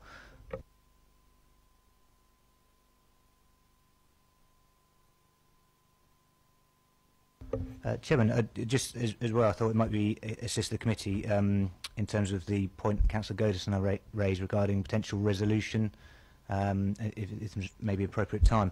I think the normal approach would be to obviously consult with the lead local flood authority and the Environment Agency on matters of sort of technical detail on drainage.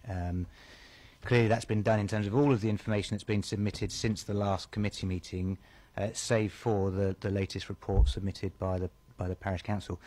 It seems to be that from the presentation made by Mr Potter that it's not that there's an inherent objection to the development of the site on drainage or flood risk terms, but that effectively there's some detail still required, etc. So I think a resolution, if committee were otherwise minded to grant the scheme, could be that the development is granted subject to consultation on that additional document that's been received with the Environment Agency and lead local flood authority, and that effectively if they come back saying no objection or maintain no objection subject to those conditions, that the application is approved. If they come back with an objection, then effectively would bring the application back to committee. So that would be one version, if you like, of that resolution that Councillor goes. Any more questions? Oh, Councillor Tomlin. Thank you, Chair. It's just a general comment, bit of a whinge, I'm afraid. We're here to discuss the drainage and the flooding aspects, and in the report that we've been given, the conclusions and balance reviews the flooding situation and who said what and which body said whether it approved or not, and then it goes on to talk about how the traffic and it'll be okay on the area. It summarises the things that we are not allowed to talk about. Now, that's in the report, so I'm sort of maintaining here, if it's actually in the report, then that's fair game for us to actually, I would say, finish the discussion off about the actual value of this report. We got really hung up and did what we did last time because of flooding, but we never really went through all of the impacts on Bramley. But it's in this report, in the conclusion. If it wasn't in there, I wouldn't be raising this point. So I'd just like some sort of advice on whether we can or can't. Yeah, so just to be clear, and I'm sure colleagues from legal will assist with this if required, but the deferral was on the basis of receiving additional information on drainage, and that's what the basis of the report is seeking to report back to members. The debate, if you like, in terms of the final decision, can still look at other issues. The public speaking is a different matter. The public speaking was allowed at the chairman's discretion on the basis that it would only then look at the flooding and drainage issues, because the other issues, if you like, had been subject to public speaking previously, and it is the norm that there's no public speaking sort of continued. So the committee can debate effectively all matters. Shall we finished with questions to officers? We'll move to debate then. Do I have anyone to lead it off? Councillor Tomlin, followed by Councillor Goodison. Thank you, Chair. Well, okay, so tonight's been very interesting. We've received a report from somebody who we didn't know before. The parish council has found under recommendation, and they've looked at something in, I would consider, quite a level of detail that I was hoping we might have seen at the previous planning meeting, and hence we asked for more detail. What we haven't seen is really discussion about it's been touched on the impact of other sites on the property, on the plan.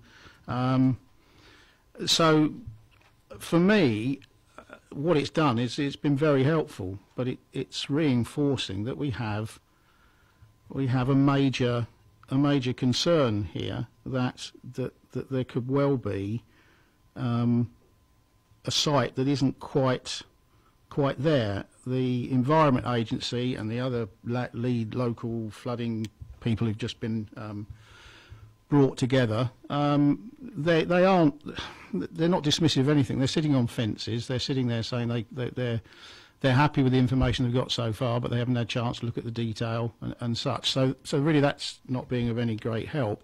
I would sort of argue that this report we've received from the AAH will be something I would have thought a developer might have looked at, putting forward an application. It would certainly give a local area. Instead, we've seen that the counter document that the applicant sent us, or the agent of the applicant sent us, was dismissing photographs of flooding locally as being actually not on the site. Well, they were never actually said they were. They were in the local area, local roads.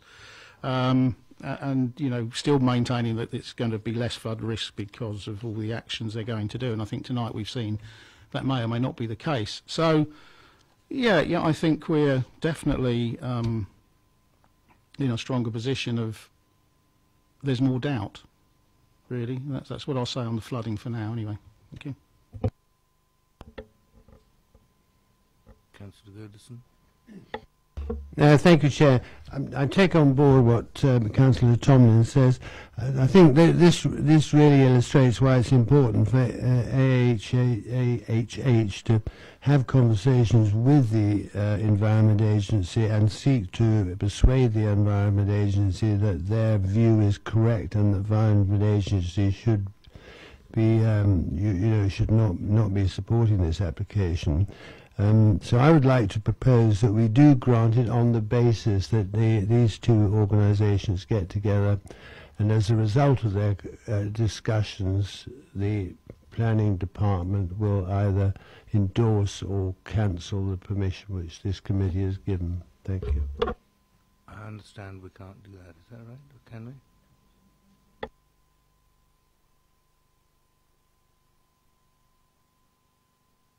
Yeah, Chair, I think I understand the direction that Councillor Goodison is suggesting. I think it's simply that you can't effectively put the outcome of the application to an extent in the hands of a third party who are objecting to the application. I think the communication has to come directly from the planning authority to the EA and the lead local flood authority. So as I say, I think if that type of resolution was being progressed, I think it would be on the grounds of granting approval subject to the local planning authority consulting the EA and the lead local flood authority on the information that was received today, because that's the only information that hasn't been considered by them, and on response to that report, that effectively if there's no objection or no objection with conditions, permission is granted as per, but if there's an objection from either, then it comes back to committee. Thank you. Councillor Goodison. Sorry, supplementary. I didn't explain myself terribly well, because that's basically what Mike has said is what I intended to say. So my proposal that we accept, they approve, is on the basis as described by the planning inspector.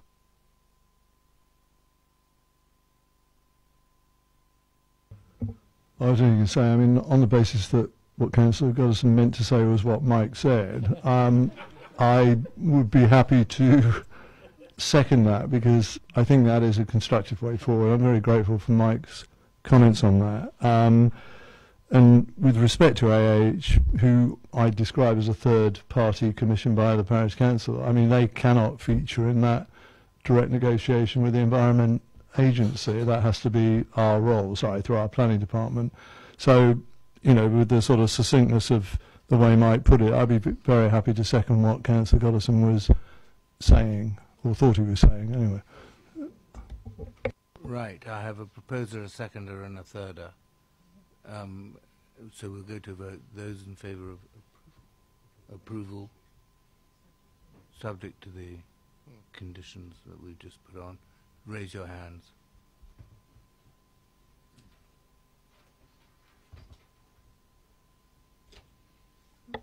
Those against? No abstentions. Then that is carried. Thank you. Rob, will you do this? Nicola, sorry. So the recommendation is for approval, subject to no objection being received from the EA in light of the additional information received. Thank you. We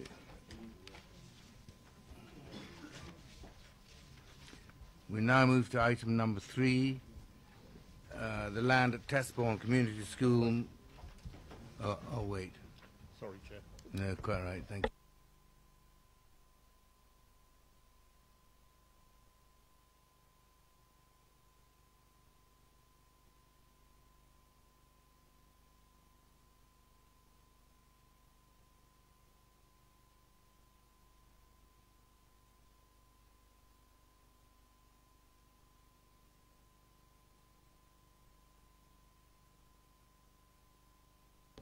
Right, thank you.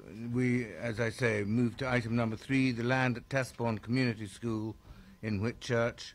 And speaking, I have Mr. J. Buckley, Mr. Paul Thomas, Adam O'Brien, and to present it is Robert Sims. Thank you. Thank you, Chair. Item number 3 is a site address is land at Testbourne Community School, Mitchell Devil Road, Whitchurch. Proposal is for erection of 4 number 2 bedroom, 2 number 3 bedroom, and 1 number 4 bedroom and 1 number 5 bedroom dwellings, so 8 in total, including car parking, landscaping, access from Mitchell Devil Road, and creation of bus turning area for Testbourne Community School. This is an alternative scheme to a scheme approved in 2013. The difference being that this proposal involves the erection of 4 number 2 bed dwellings as opposed to 4 number 2 bed flats. There's just a short update in that additional plans have been received which reflect Section 278 works agreed with Hampshire County Council. One member has withdrawn one member of the public has withdrawn their objection previously submitted, and there's some officer comments which relate to the school travel plan which was discussed on site, or briefly discussed on site, and there's also an amendment to condition 8 which corrects some drawing numbers. The application is recommended for approval, subject to securing a legal agreement for off-site contributions towards community facilities, off-site contribution towards open space, and highway controls to secure access improvements, parking controls, school travel plan, and residential parking management plan. Thank you. Now, can I have Mr. Buckley, please?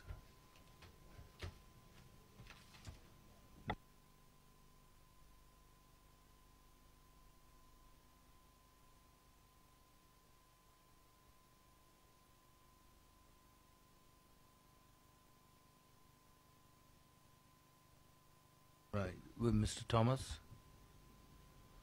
I've got Mr. Thomas, Mr. O'Brien. Who else? Are there other speakers?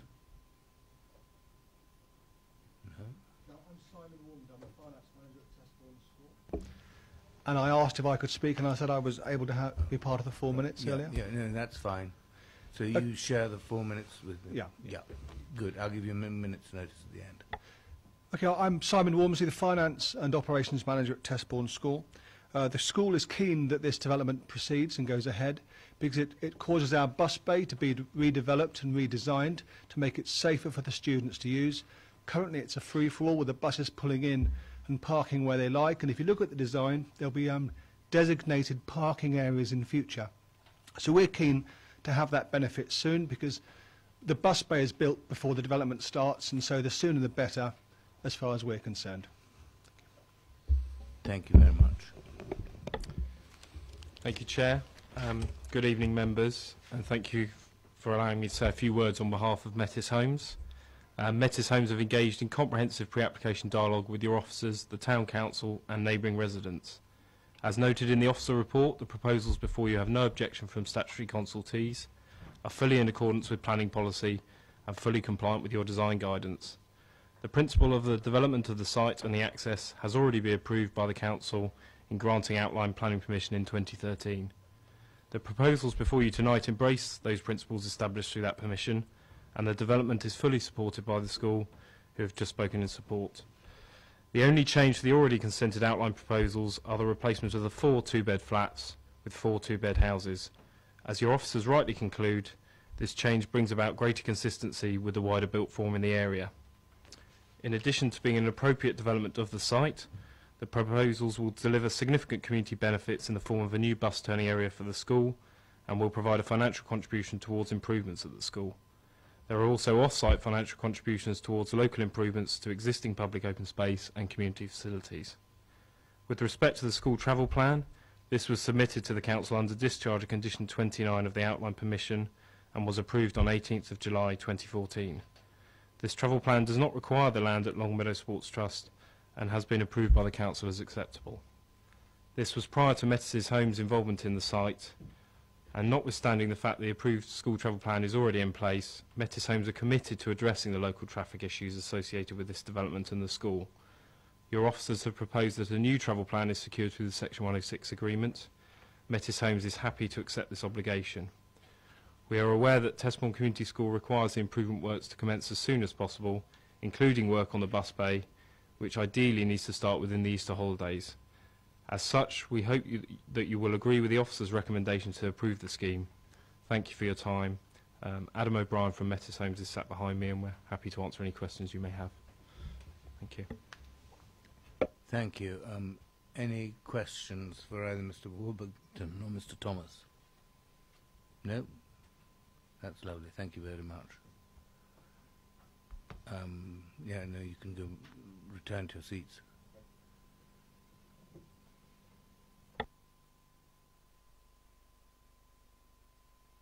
Right, questions to officers? Any? Councillor Goodison. I'm just curious, at the viewing panel, Councillor Watts attended and did seem to express some slight concerns and reservations. May we assume, as he hasn't come, that he's now withdrawn his concerns and is perfectly happy with the whole scheme? You may. Thank you. Councillor Westbrook. Maybe I should have actually asked the other guys, but on the bus parking bay there, and where the road comes into the development, is that, it's quite small for me, I can't see, is that a white line? Does the bus go out into that junction, or does it come out in and out onto the right top side? You see what I mean? It's quite hard to explain. Does it go in and out the same one, basically? Or does the bus go across that road? Sorry. The design of the school bus facility works in a one-way entry and exit.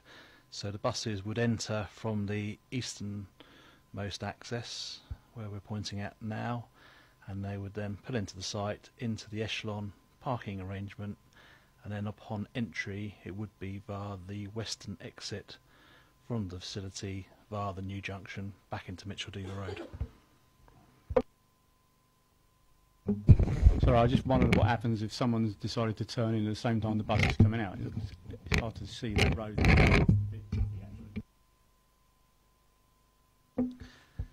One of the criteria with respect to the frontage of the development with Mitchell-Dever Road is that that area between the new junction and the school entry is maintained with low vegetation, so you do have that full intervisibility between vehicles within the school bus facility and other vehicles approaching on Mitchell-Dever Road. So at school, beginning and end of the day, there will be an element of interaction, but with that area being maintained as low visibility, low level planting to provide the visibility, the arrangement would appear to be acceptable. Any other questions? No. Can we move to... No, not questions, debate. Yes. I'd like to propose the... excuse me, I'd like to propose a recommendation, Chairman. Right, I have proposed and seconders for approval. Those in favour, raise your hands, please. Unanimous. That is carried unanimously. Robert, will you sum up for us? Yeah, thank you, Chair. So the application is approved in accordance with the conditions set out on page, bear with me, sorry, on pages 117 through to 125 of the agenda papers, subject to securing a legal agreement as documented earlier on 112. Thanks. Thank you, Robert. Right, we now move to item number 4, Brook House, Alençon Link. And in speaking, we have Mr. Andrew Morris, the applicant, and it's going to be introduced by Nicola Williams. Thank you. The application proposes to vary the affordable housing clause within an existing 106 attached to the site. It's been brought to committee given the changes in the type of affordable housing provision within the implemented flatted scheme. The variation essentially secures a 35% discount off the open market value of the 6 units proposed, and the affordable housing provision would be protected in perpetuity, and the council would maintain nomination rights. As you can see from the update, both ward councillors raised no objection to the variation in the clause, and as such the recommendation to vary the clause is for it to go ahead on that basis. Thank you. Mr. Morris. You will have 4 minutes, and I'll give you a minute's notice at the end. Good evening, Chairman, councillors. I'll keep this brief, as it's been explained by your officer, but I wanted to take the opportunity to answer any questions that you might have. And I also wanted to outline the substantial efforts that we've undertaken to secure an affordable housing association partner since the planning permission was originally granted in 2009. As Mrs Williams has explained, Bewley have, in the committee report, Bewley have held discussions with all of the registered providers approved by Basingstoke Council. Our prime focus was the 2 main stockholders, Sovereign and Sentinel. And as you're aware, we achieved offers from both housing associations at varying points in time. These offers, however, were subsequently withdrawn due to fundamental changes in their financing arrangements. The main issue that we've always had with this scheme has been the small number of on-site units, which ultimately becomes a management issue for most providers. That's why our focus was to secure agreements with the 2 main stockholders within Basingstoke. Despite continuous efforts since the Chancellor's budget announcement for rental income to be reduced on an ongoing yearly basis, the market for social rent tenure has practically disappeared. In the summer of last year, we employed Mr Cowell, a specialist affordable housing consultant, to review the whole issue and use his expertise to try and secure a solution. He widened the search to include smaller housing associations who may operate on a more flexible basis, and also reviewed different ways of maintaining on-site provision of the affordable units as opposed to offering an off-site contribution. His report concluded that there were no housing associations who would take the 6 units for social rent, So the offer we've put forward today provides for on-site affordable provision of homes at a significantly discounted rate and which will remain at an affordable level in perpetuity. These units will be made available to local people with connections who would otherwise not be able to afford to buy their own home. Just to explain on that, what we've proposed is that there will be an amendment to the Section 106 which requires the 6 units to be marketed at 35% discount to the current open market level. The initial marketing period for 3 months will go through the local housing association who have the Home Finder franchise, for want of a better word at the moment. They will put forward nominated persons off their list to purchase for that period.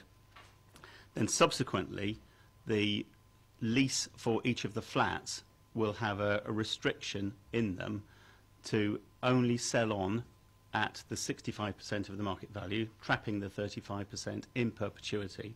And this is different to housing associations where staircasing out applies.